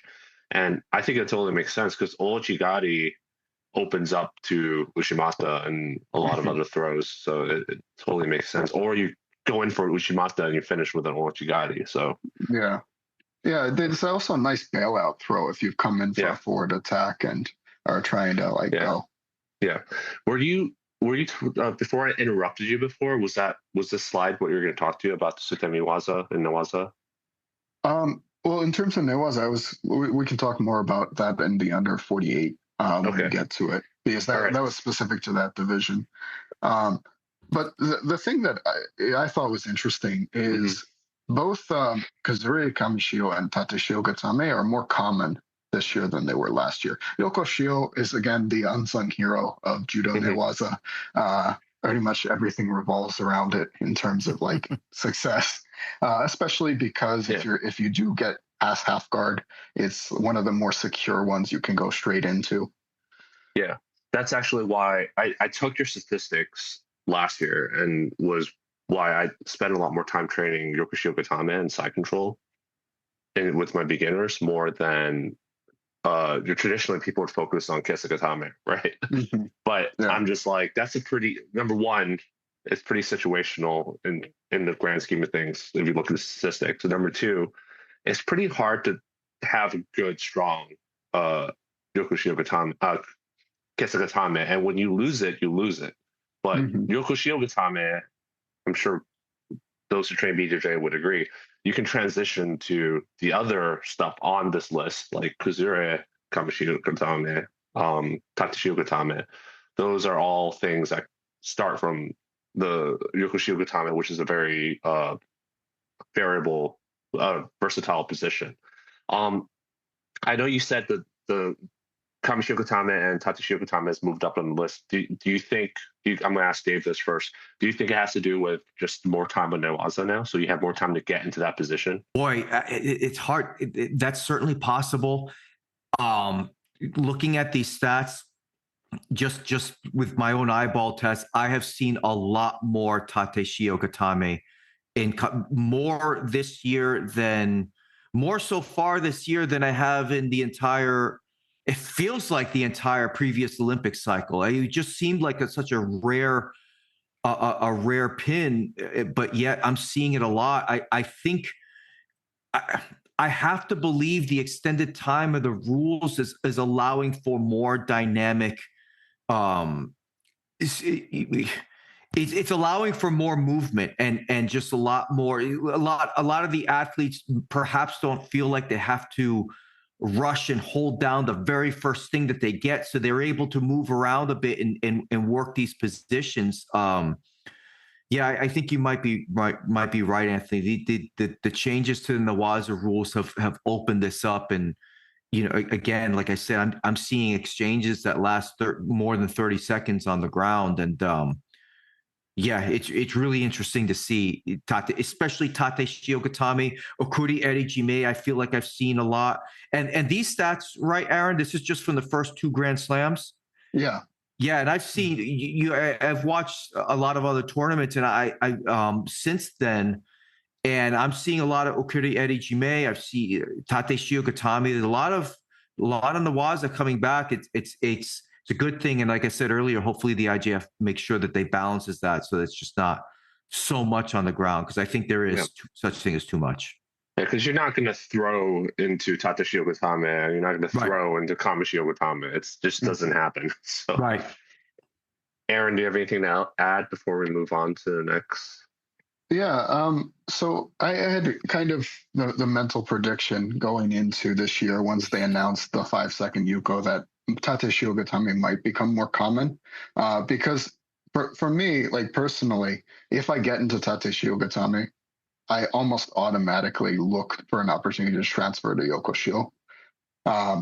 Just because of Judo Newaza. I would make a bad BJJ specialist in terms of like mount is like, the flavor du jour, I've heard.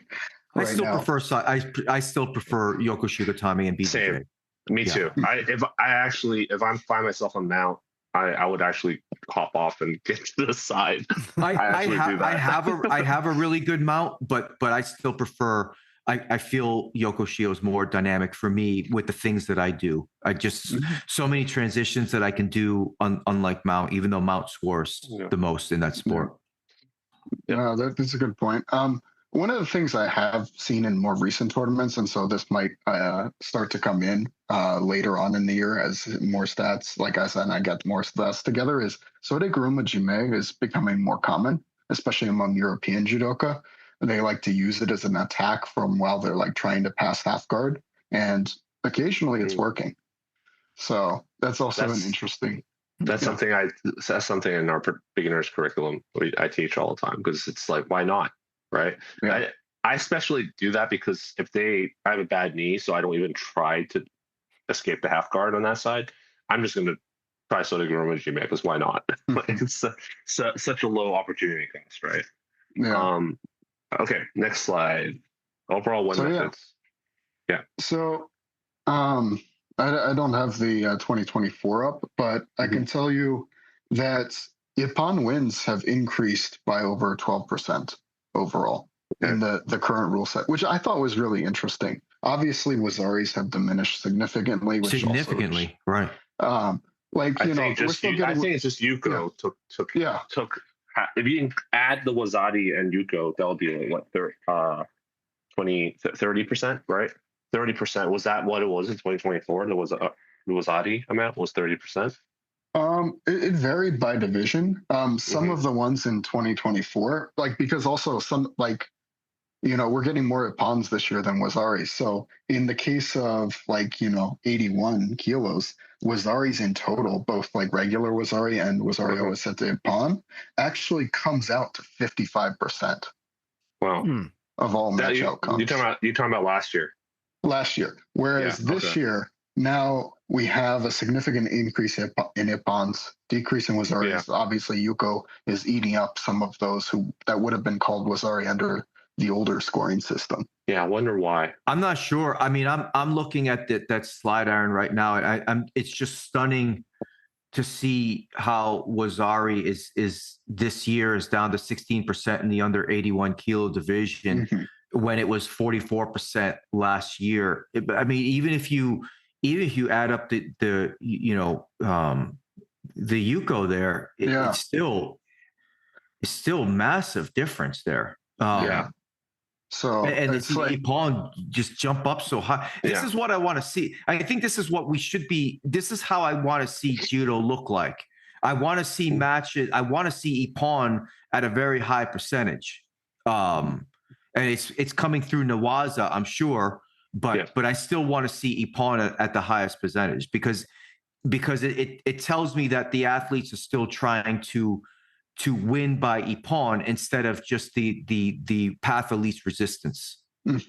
So if wanna- I had Juan, go ahead. Yeah. You can go All first. right, I'll go. So I don't want to be a conspiracy theorist, but I do have a little conspiracy theory about it that I think that some players that when they change the rules realize, ah, shit, I can't win with two bad Yuko and throws, call them Wazatis and call Wazatis at the one.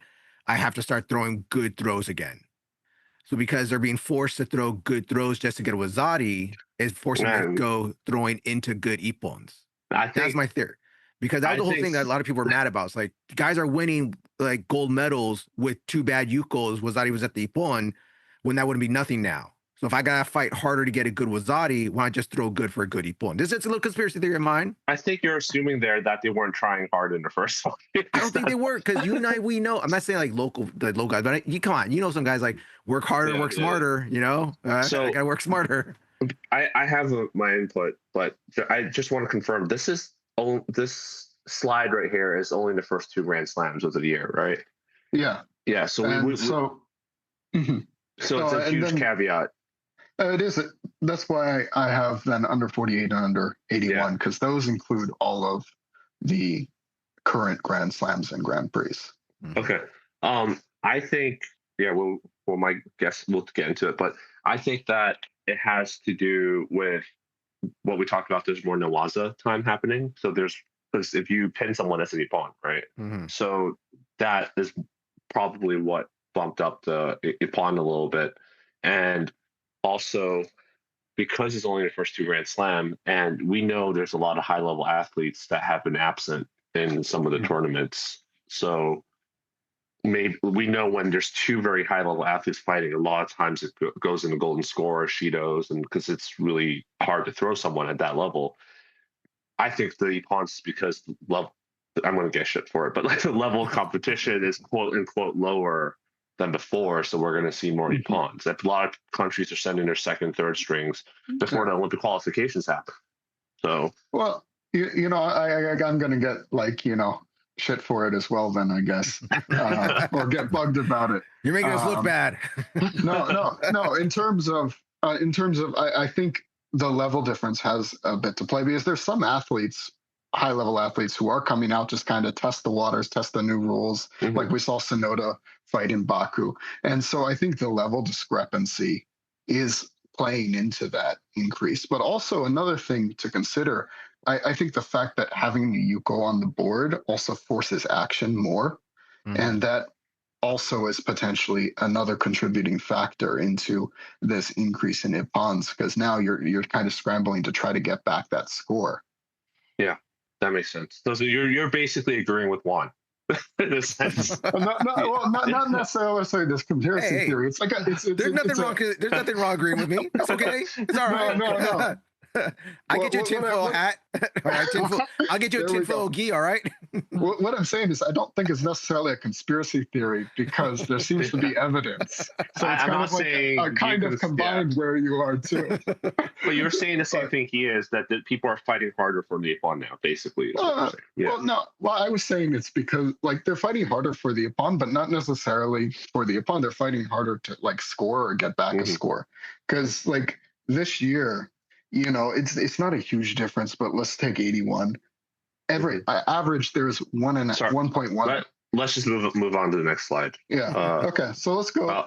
Let's go with 81. I know we talked about 48, but let's go to 81. Yeah. So in terms of techniques, we can see the shift, but in 81, I don't have this on the slides, but I did the math right before we jumped on. In 2024, there was 1.1 scores per match. So like basically every 10 matches, there was an additional score. Any statisticians want to check me on that, you can. I'm open to criticism. Come at me, bro.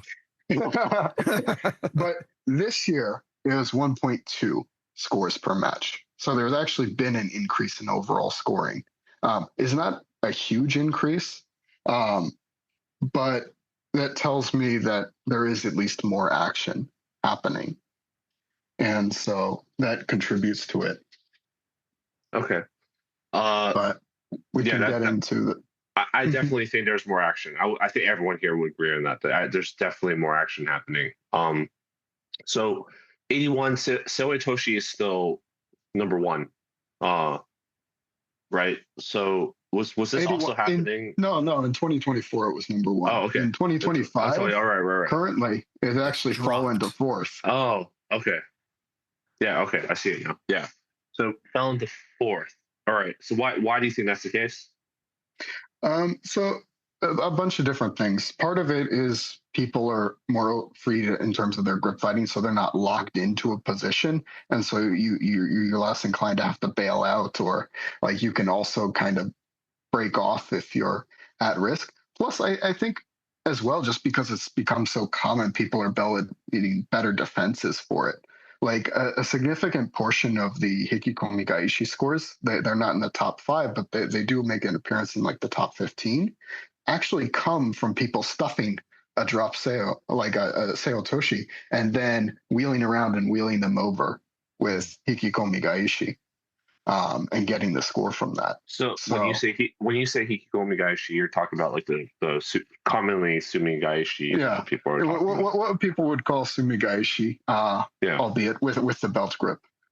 Yeah. Okay. Let's see.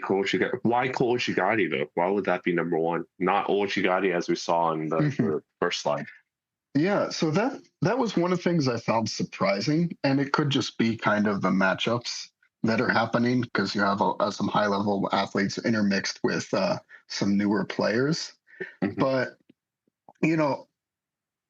honestly, it's a shocking increase because last year it constituted 3.1% of all scores in the under 81 kilos.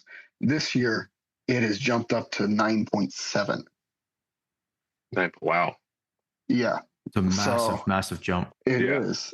And I've noticed a lot of people like catching it off of like failed throws, catching it off of some of the more open gripping exchanges as well. So, yeah, it actually, I was really surprised because then also like Koichi Makikomi is right there too. Mm-hmm. I personally would include, like in my head, I would include those two together because to me, I'm not going to use the ecological term for it. To me, the opportunities you see to go into there are similar. It's just the execution's different. So, and also up until recently, it was one throw, right? So, relatively recently. So it's even high. It's actually even higher than what's shown on the slide. I'm with you there. Yeah. So, do we see the same trend for the minus 90 and minus 100 too for like Koichi? For Koichi, no, it's a little bit more balanced, and Ochi kind of factors in more there. I need to go back through an under 73 to see how it stacks up, but I was really surprised to see that kind of outlier appear. So that's going to be, I want to see if that holds throughout the second half of this year as well. And it could just be just the gripping styles and the openings that are happening are just queuing up this position more.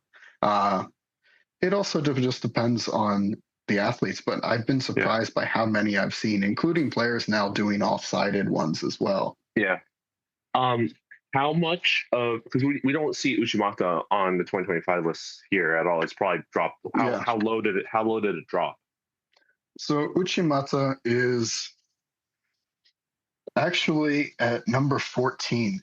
Wow. Right now. That's in a 81 huge kilos. drop. It is a huge drop off. So we're talking like 2.9% of all scores versus last year it was 5.4. Now, part of it, I think, is there aren't as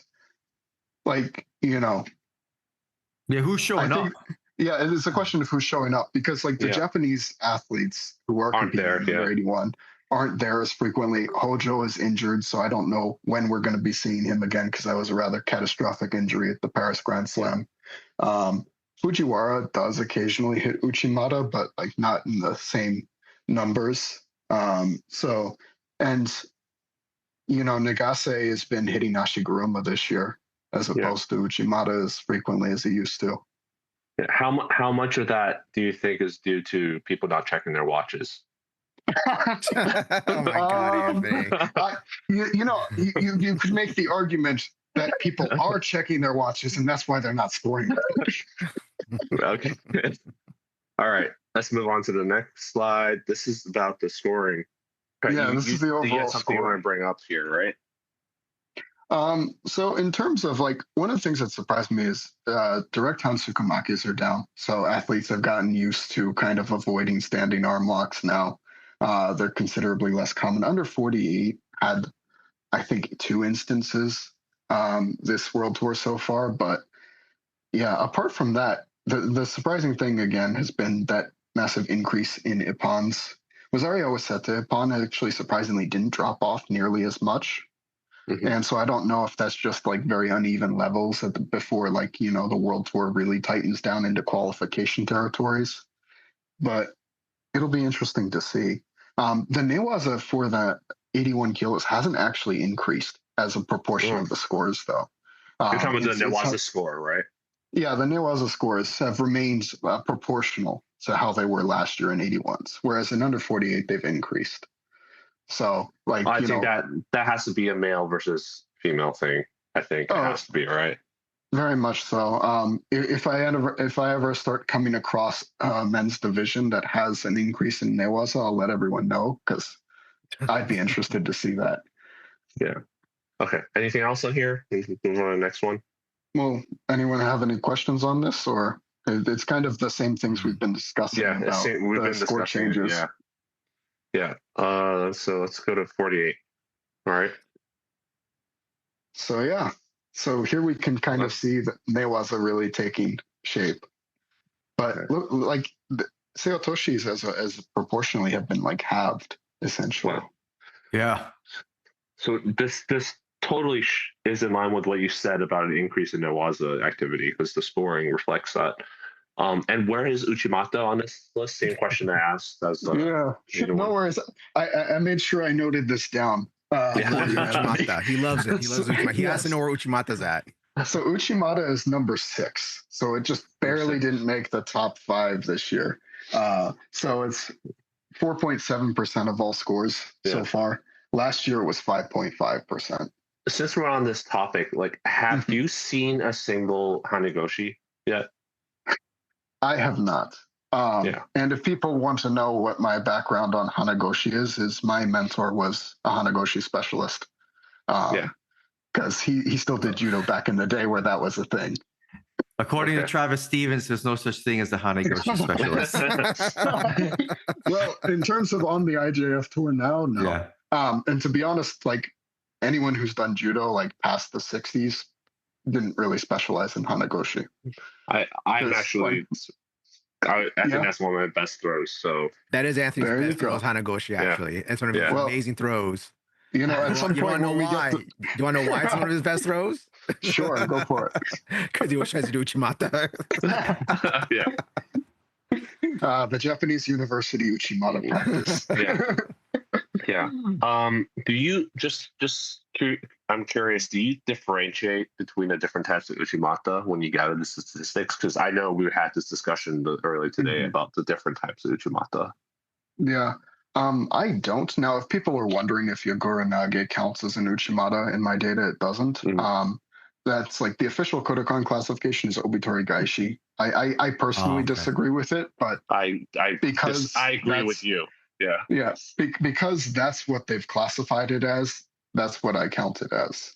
And so it's a throw that like certain players will do, but it's not necessarily, there's no division where it's common, so to speak. Yeah, because I think you said in our discussion that, well, first of all, I'm going to ask you this. So have you did gather you did see some data for Obitori Gaishi, right? Is that correct? Yes. Let me see where on the chart it is. It's fairly low this year. Yeah. So by definition, you don't have to grab it, but by definition, Obitori Gaishi, you have to grab the belt. So if they do the front Uchimata, but they don't grab the belt, what do you classify it as? Because we talked about how it's actually closer to Hanagoshi, right? Well, in terms of if I had to make a distinction and say like, is it Uchimata or is it like closer to Hanagoshi? If I had to do that, I'd say it's closer to Hanagoshi. In terms of how I would classify it, it depends on how they finish, basically. Because sometimes you'll see it like Tajima will do this. and Hojo did this as well. They'd get the belt grip, they'd come in for it, and then they'd finish off with like either Kosorogari or like even I think in one case he hit a Kouchi from that position. But if they were to pick up and then turn the hips through and finish it that way, then that would almost be an Utsuri Goshi because they're essentially shifting their hip around. It wouldn't count as Hanagoshi because there's not the springing action at the end of it. The reason I asked is because the Eastern Europeans, Georgians, and some to a certain extent the Russians, they would usually do that with the belt grip. But when you look at the Mongolians, they don't do it with a belt grip. That's why I was like kind of wondering how you would differentiate those two Yakuza, I guess. Yeah, and so it comes down to essentially the finish at that point. Okay, all right. Sumigaishi's up here. I'm surprised. And how far did that drop on the 48 kilo for this year? Yeah, let me find it because that was it. It really fell off. I'm surprised. I'm surprised that fell off in that division. Yeah. I don't know. Maybe Bukli needs to compete more. Yeah. She's competing at Worlds. So exactly. That's one of her throws. So Sumigaishi. We'll see later. We'll see later, guys. Yeah. So Hikikomi Gaishi and Sumigaishi both have 3 scores this entire World Tour for the women's under 48. So they've fallen outside of the top 15. They're in the top 20 still, but it's interesting to see how that kind of like this sort of drop meta in that class has decreased. And I don't know if it's just who's there competing currently, or if people are just the women there are just getting really good at defending those positions because they were so common. They're common usually in the lower weight category because of the more bent over posture we see. Yeah. And I just find it interesting that it's still not being done because I didn't notice any change in the postures happening. So this really, really interesting to see this. Is there anything else you guys want to bring up on this one? So in terms of just I think we can move to the overall scoring. Yeah. Okay. For the women's. Yeah, so the Fuzangachi there is. Can you explain what Fuzangachi is to some of the viewers? So it's essentially it's a walkover. So usually if an opponent like withdraws from the tournament last second, or if they got injured, or even like a direct Hansukumake, if it's severe enough in the previous match, that means they can't participate in the next one. So the other athlete is automatically awarded the contest. It's what we would call a walkover essentially. Okay. And sorry, continue your point about the Fuzangachi. Oh, it's just the fact that it's 0% here, there was one instance, so it comes out to like a decimal point, but this just rounds to the nearest whole number for the sake of the graph, but that's why it's included there. Okay. So here we do see an increase in the third Shido. So was that because that just kind of goes against the overall statistics we saw earlier?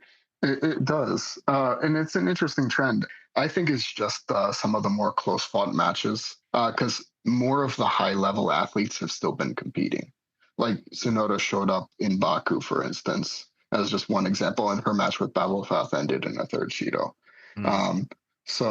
It is one of those where it's like, it's not a huge shift in terms of versus the overall Shido percentage from last year, where you're talking like a 1% difference out like from the average. But in terms of this year, I did find it interesting that this is, the one division where it has occurred more often. And do you remember like what were like the third Shidos, like the highlighted third Shidos? Where was it like gripping, defensive? What was it? Yeah, let me pull that up actually.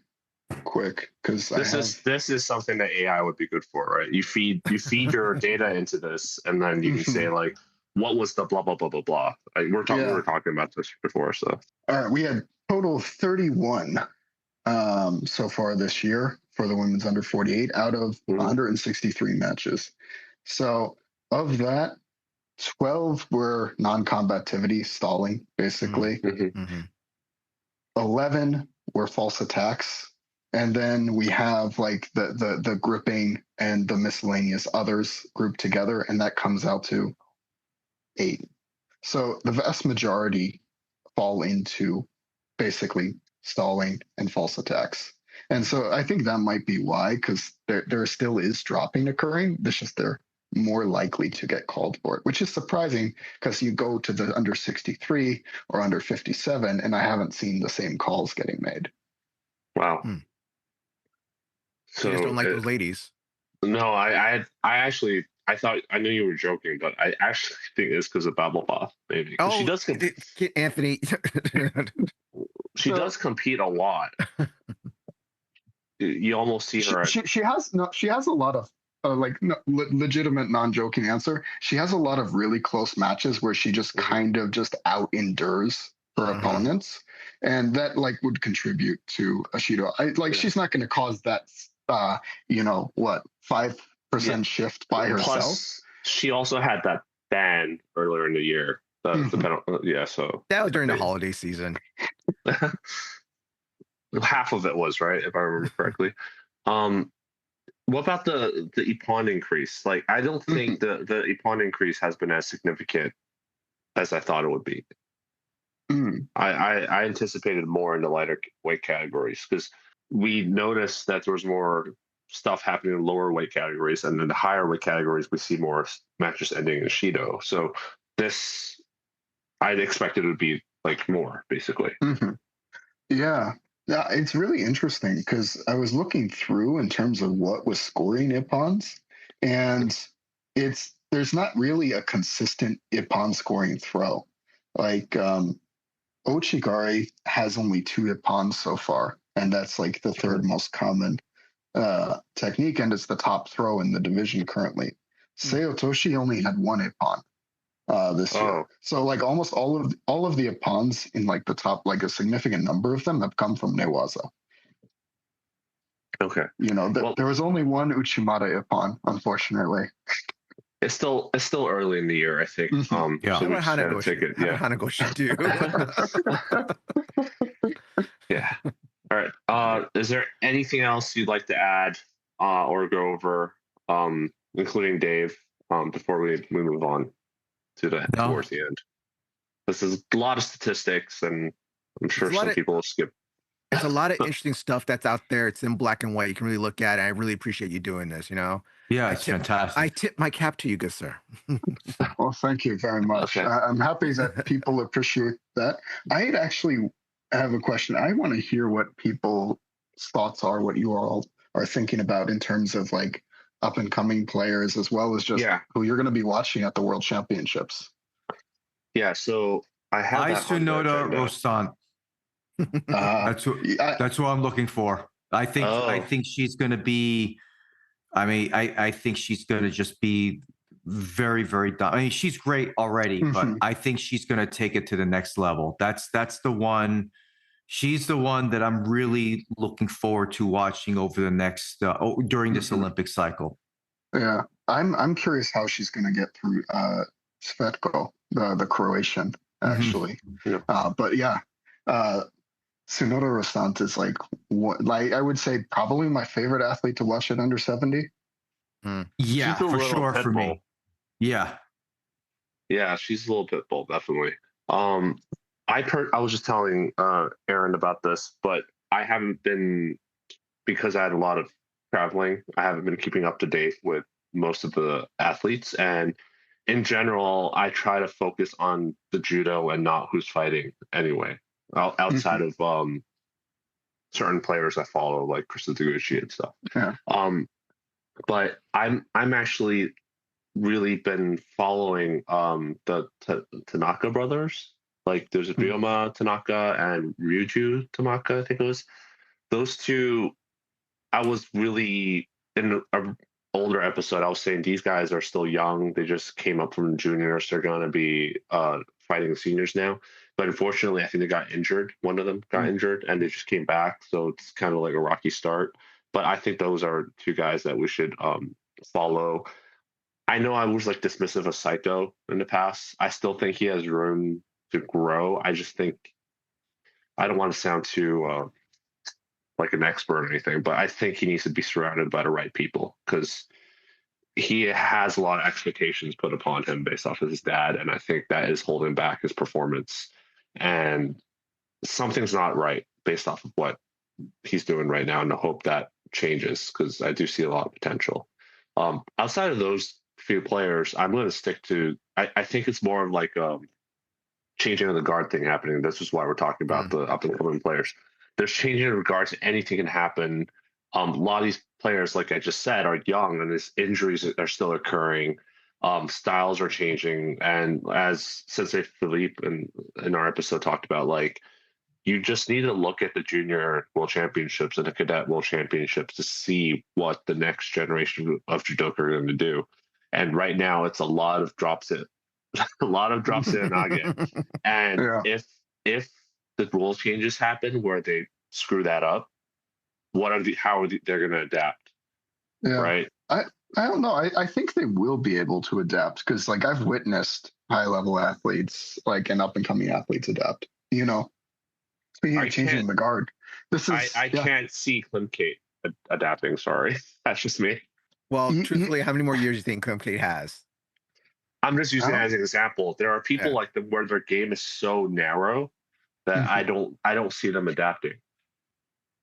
So, yes and no. Like for I'll bring up this example because this is actually the first year that I have been doing judo that Telma Montero won't be competing. She medaled at juniors in European juniors. I think the year I started judo, and now she's retired. She's a player that like had to heavily adapt following the leg grab ban, and she was able to. Her entire game was like going for singles, ankle picks, etc. And so she was able to adapt and kind of make it work. I don't like using him as an example, but it fits just because of the kind of like the horrible things he ended up going on to do. But Nadan Tushpanbayar from Mongolia, first ever Olympic champion, he won when leg grabs were allowed. And then in 2012, he gets to the finals of the Olympics without leg grabs. In just one Olympic cycle. Now, granted, that's like at the top kind of level, but what I'm saying is those are major adjustments. So I think that some of the other younger players can still make it work despite that. Yeah, I agree with you basically, but I guess I'm misrepresenting what I said. I'm saying some of the up and comers we're seeing that might shift, like who are watching might shift because of that's what I'm saying. So it's not that people won't adapt, it's just that people will adapt, and then who's going to be the up and comers and the people that will be really strong is going to significantly change based off of the drop DrSeoiNage. That's my prediction. Yeah. But I don't think, just based off of what Dave, you and me were talking about, I don't know who Juan is looking at, but I don't think any of the people we're following have a drop meta, right? Not a drop like I hear you, Anthony. Yeah, maybe like Patricia Sampaio, but she's one of those athletes who, like, I would argue most of her drops are like actually with the intent to throw. She still does some on occasion. Actually, I'm looking forward to seeing how it comes out because now she's like kind of gotten on form and how she deals with Belendi, because I don't think she ever had a full answer for her. But at the same time, this might be Belendi's first tournament back since the Olympics. I don't think she's competed in any other events since then. Wasn't there a Korean player? There was also a Korean player recently that does pretty good actual drop throws, right? I'm trying to think of which division. There's also, like, speaking of Koreans in under 81, Lee Junhwan. He beat Nagase recently in the final, which, credit to Nagase, like he just looked like he wasn't in top shape for the Grand Slam in Astana, but he still made it to the final. Yeah, I know we talked about him private, but we predict either a retirement. Well, I predict. I don't want to put words in your mouth. I predict either a retirement coming from Nagase or a weight category change. That's why I predict based off of his performance. And yeah. I don't know. Like I like he might be able to try to get it together. It depends because there isn't like as much pressure from the under 81s. Like yeah, there's a few guys, but none of them are really have like the staying power he does. And Hojo's injured now. He was like the one who could maybe upset Nagase's position. I don't know. I don't see him moving up to under 90 though, because you have Tajima and Morale there. Yeah, but I think he can beat Morale. I think he can beat both of them.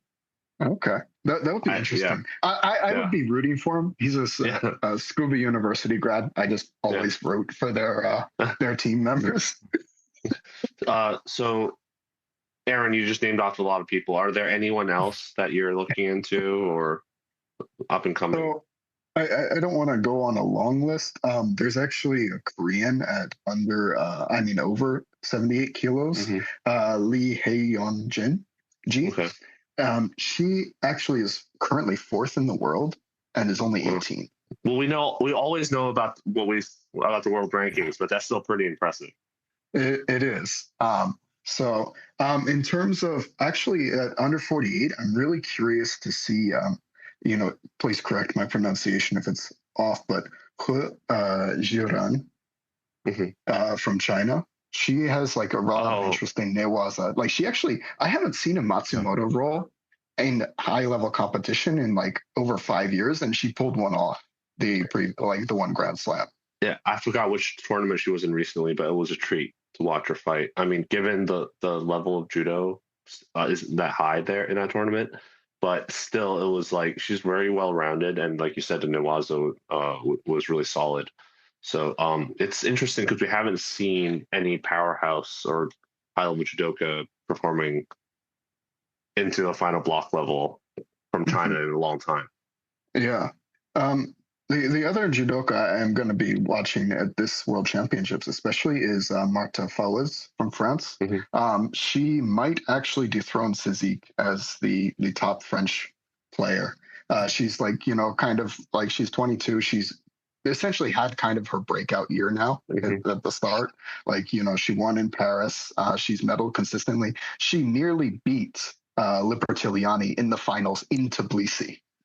Wow. Like that was a hard fought match, and she was in it the whole time. So yeah, I don't know. It'll be interesting to see because both of them are competing in the World Championships. Yeah, we all talked about this individually also, but there's just been a lot more countries that have been having immigrants, like basically, like Japanese second, third tier people like Chris Itaguchi that go to other countries. So we're seeing like some Japanese in Thailand and in Czechoslovakia, and coaches are also starting to leave their home country more often to coach in these smaller judo countries. So I predict there's going to be something where none of us are going to see from somewhere that it's going to pop out of nowhere. Which talk about unexpected medalists. Like I was talking with Anthony a little bit earlier, but there's actually a North Korean at under 48 who won bronze at the Asian Championships this year and actually beat Ganbatar from Mongolia to do so. So there's so many Ganbatars. There's so many Ganbatars. You're talking about the really young one. No, I'm talking about the one that's in the top 10. Yeah. Okay, that one. Yes. But that would be a thing anyway, just because it was funny because we were actually talking about that one day at judo. We're like, you know what I haven't seen in a while? I haven't seen any North Koreans compete lately. And Anthony's like, because of the pandemic, they won't let them out. They don't want to let them back in or something. But it'd be interesting that they've let them start to come out again. Let's see how they start doing, I haven't seen one compete and I want to say like almost 8-9 years now, it seems. Oh yeah, like 2017, 2018. After that, there was kind of a fall off, and then just COVID cemented that they were taking a pause. Yeah. So yeah, North Korean judo is really interesting because it's like you have this authoritarian regime, so like obviously kind of Soviet style resources, but at the same time, it's like they do consistently well on the international circuit when they do compete. They always come out with some good players. They always have a few. Yeah.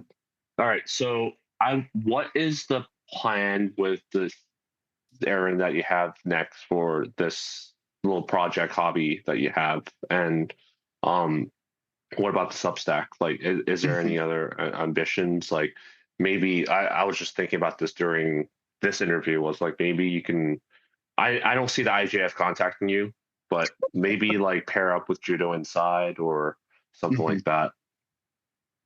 Yeah, no, that's a really interesting idea. I think in the long run, I do plan on expanding out, or at least I would like to collaborate, because then I can do more interesting things. Like I can actually look at attack rates and things like that. Whereas here, like just for the limits of what I'm able to fit into my schedule, I kind of have to just stick to scoring and like Genkaiotsu and Iotsu data. In terms of the Substack, I'm going to continue to grow it. I have basically a few pending articles, one of which that should be out by the time this airs is the All Japan Championships. I have one that is literally titled "What is Seotoshi?" and it goes through all of the related techniques and what counts and what doesn't. You may catch some heat for that one right there. Oh yeah. Oh yeah, definitely. Then I have another one that's do national judo styles exist, and it looks at some of the Japanese competitors, and then the South Korean competitors, as well as the French judo team.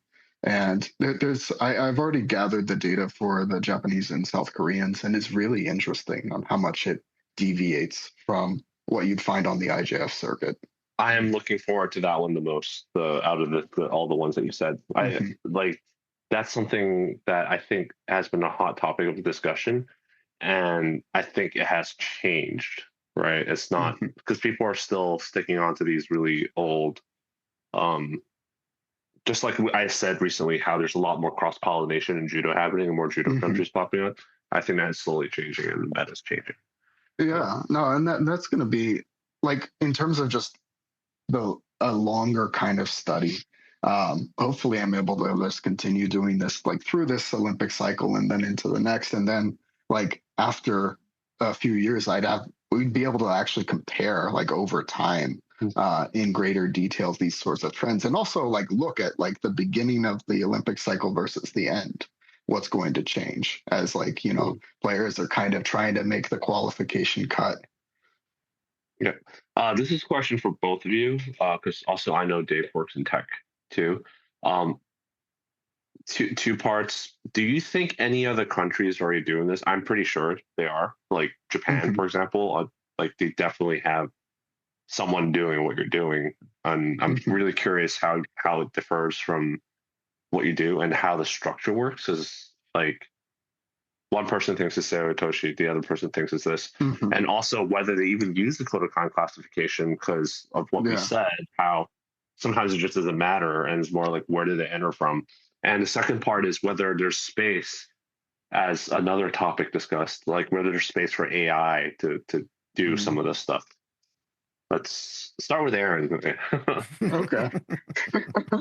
Yeah. So in terms of AI, I don't know. I'm not gonna like do a definitive yes or no in terms of the long term, because like as more training data is available, things can change. In terms of the current capabilities of AI, it is not able to like visually track the throws, because it would just be based on like the shape in terms of how it looks rather than what's happening. And so you'd have a circumstance where if someone's like doing a lunging koichi, the AI might think it's taitoshi based on the leg positioning. That being said, like in the future, maybe there's definitely other countries doing this. I think it's probably more to the level of scouting reports, like just deep analysis. Like if I was like, say, if I was doing something more along the lines of what Chris Round was doing, I would have a different classification system that I would use, just based on what I think is relevant information for the athletes themselves. But yeah, Japan probably has a whole team to do this. France, I wouldn't surprise me if they did. Who knows what other countries? Hey, maybe the South Koreans, or at least at the university circles at Yongin, they probably have someone, or at least a few people working on it. But yeah, I don't think the US grad student. Some underpaid grad students. I don't think the US has anyone other than just the coaches doing that for their athletes. Yeah. I would venture to guess that any serious judo nation is doing doing this kind of thing. And Anthony, to touch on AI, I think, well, I'm sure you all have heard of the athlete analyzer tool that's out there. There's they That's the have one it that for Chris Brown judo. uses. Yeah. So I have to believe that at some point this is going to be infused with, I don't like saying the word infused with AI, but there will be some kind of AI use, maybe not necessarily like a chat GPT, but some sort of AI use to help facilitate, to help with coaches analyze what their athletes are doing and maybe identify weaknesses in a way. And I can't even really envision it, because the only AI that I'm used to is more the LLMs. So that's what I'm used to. But I know there's various different types of AI related tools that I haven't even touched. And I think there is an opportunity for that. And I mean, any top country that isn't even trying to do that, they're not going to be a top country very long. You just, I mean, I have conflicting thoughts about AI. I mean, I use it all the time, but I don't like the direction that we're just being pushed to use AI. I mean, I say this all the time. Nobody actually asks for AI. Like nobody, the regular person, people like us, we weren't sitting here banging our fist in the table that we must have AI, but it's here. I'm not so sure why, but it's here, and I feel like if you're not taking advantage of the tools that are out there, whatever nation's gonna be left behind. How that's going to look in the future, I'm not quite sure, but I have to believe any serious judo nation is exploring that. Yeah, one of the things that I think would be a good use case for in the future is also just analyzing when penalties are awarded and what types of penalties, because then you can do a level of like analysis with that would take a significant amount of time but might yield really interesting results. Because like that's something I know.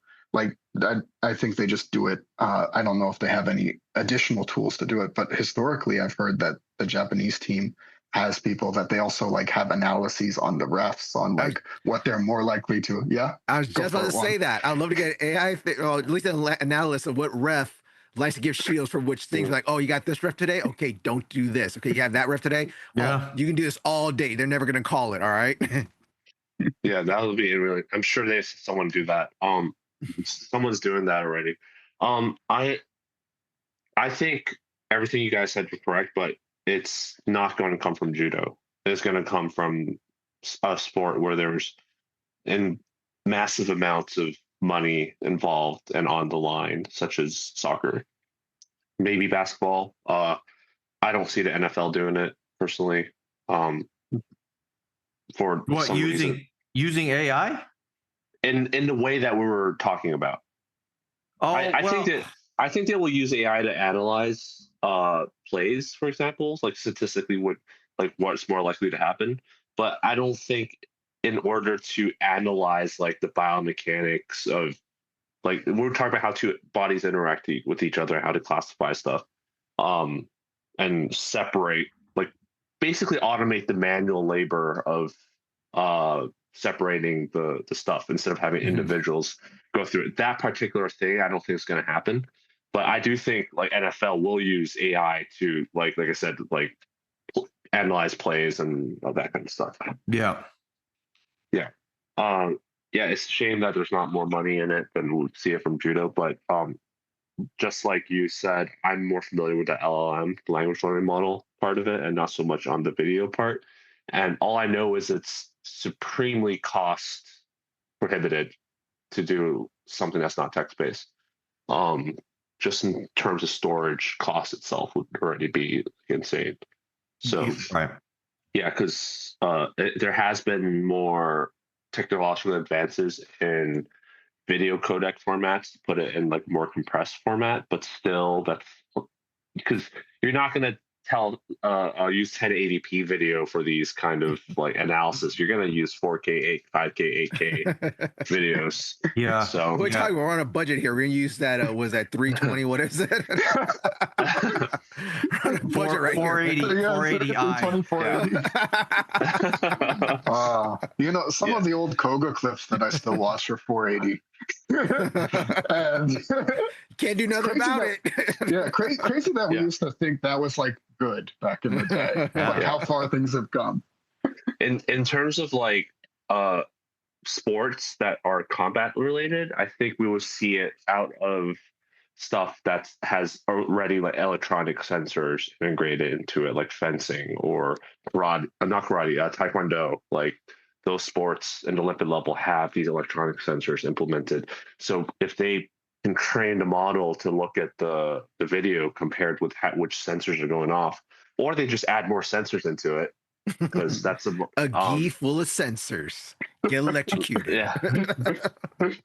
You joke, but I think sometime in the future the IJF might implement their new required judo gi that tells you which side of your back actually hit. I can see it. I don't doubt it.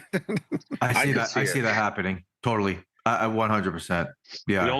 Knowing the IJF, they'll put the sensor onto the skirt and the thigh for leg wrap calls before we even see it for the back. Yeah. All right. Juan, go ahead. You can wrap it up. All right. So this is what we do. We have a guest on the show. We do our big question, our big so Dr. DrSeoiNage, it's the Olympics, it's the finals, world championships, what do you want it to be? The finals and stuff, okay? You're coming out for your gold medal match. What song are you coming out to? Ooh, that's a tough one. You don't got one in your head already? You don't get something you listen to? Don't. No? Oh. Well, I have songs that I listen to, but I don't know if they would necessarily be walkout songs. And I don't want to say something like cliche, like, Burning Heart from like Rocky IV or something like that.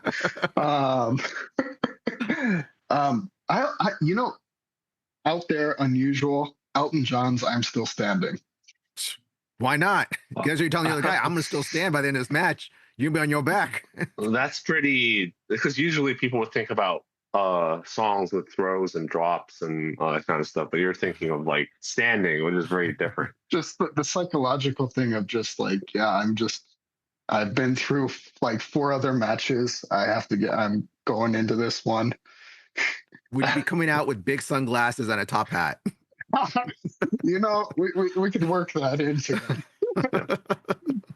All right. Dave, I don't know if Anthony asked you last time you were on the show, but has your entrance music changed at all yet? Because you've had it on the show a couple times now. Has my what now? Has your entrance music changed? I don't think I answered that question the last time I was on the show. Yeah, I think we forgot to ask him.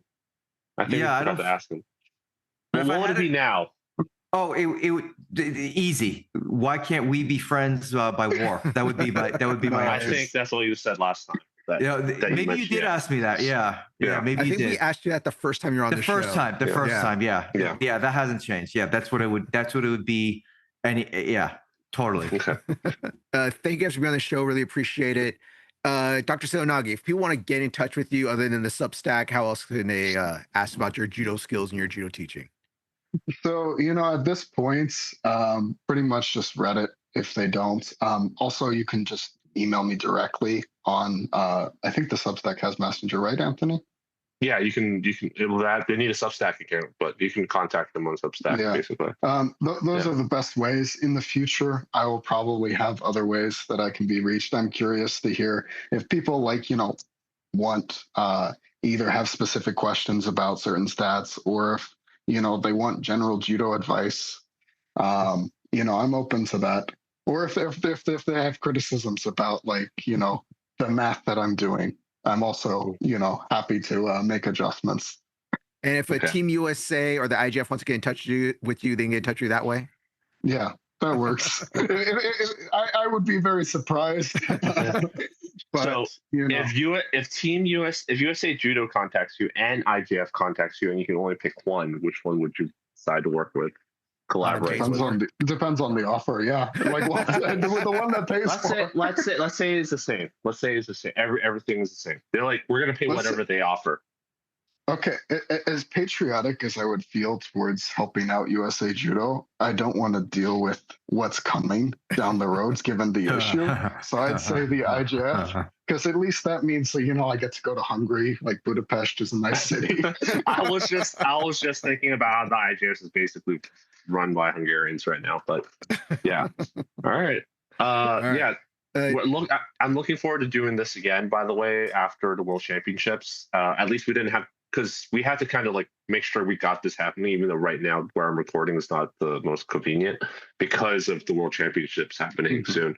And but yeah, I'm looking forward to doing it again post World Championships to review our predictions and see if we're accurate. Well, hopefully people enjoyed this. If they want to hear me drone on some more, I'd be happy to be on again.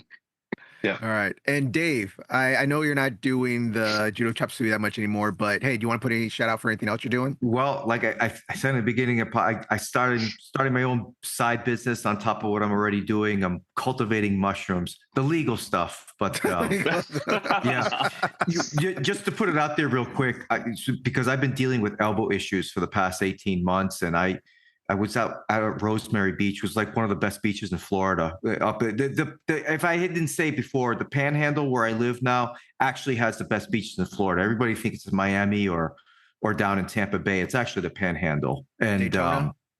No, Daytona's no. The East Coast is really terrible. The best beaches are on the West Coast. All right. But on top of that, but I got I took this turkey tail mushroom extract, and it's been a godsend for dealing with some of the pain and inflammation. So I'm like, wait, why don't I start a business and start cultivating this stuff for myself? So I'm looking to do that. I'm just started getting off the ground, and just going to be a little side hustle thing for me. But I just want to get my different ventures of earning a little bit of income here and there. And if it doesn't work out, well, then I'm going to have a bunch of turkey tail mushroom extract to last me for the rest of my life. So either way, I win. Yeah. We're gonna end this show now. Anthony, was there anything else you want to go through before I end the show? No, that was good. Nothing I want to say publicly, at least. All right. Thank you, everyone. Remember to like, share, and subscribe. You always follow us on our normal social medias and stuff. I'm not going to go through everything today because it's been a long episode. But don't forget to check out Aaron's Substack, DrSeoiNage, and also Dave Mushroom Business and Mushroom Farm. Thanks, guys. We appreciate you on the show again.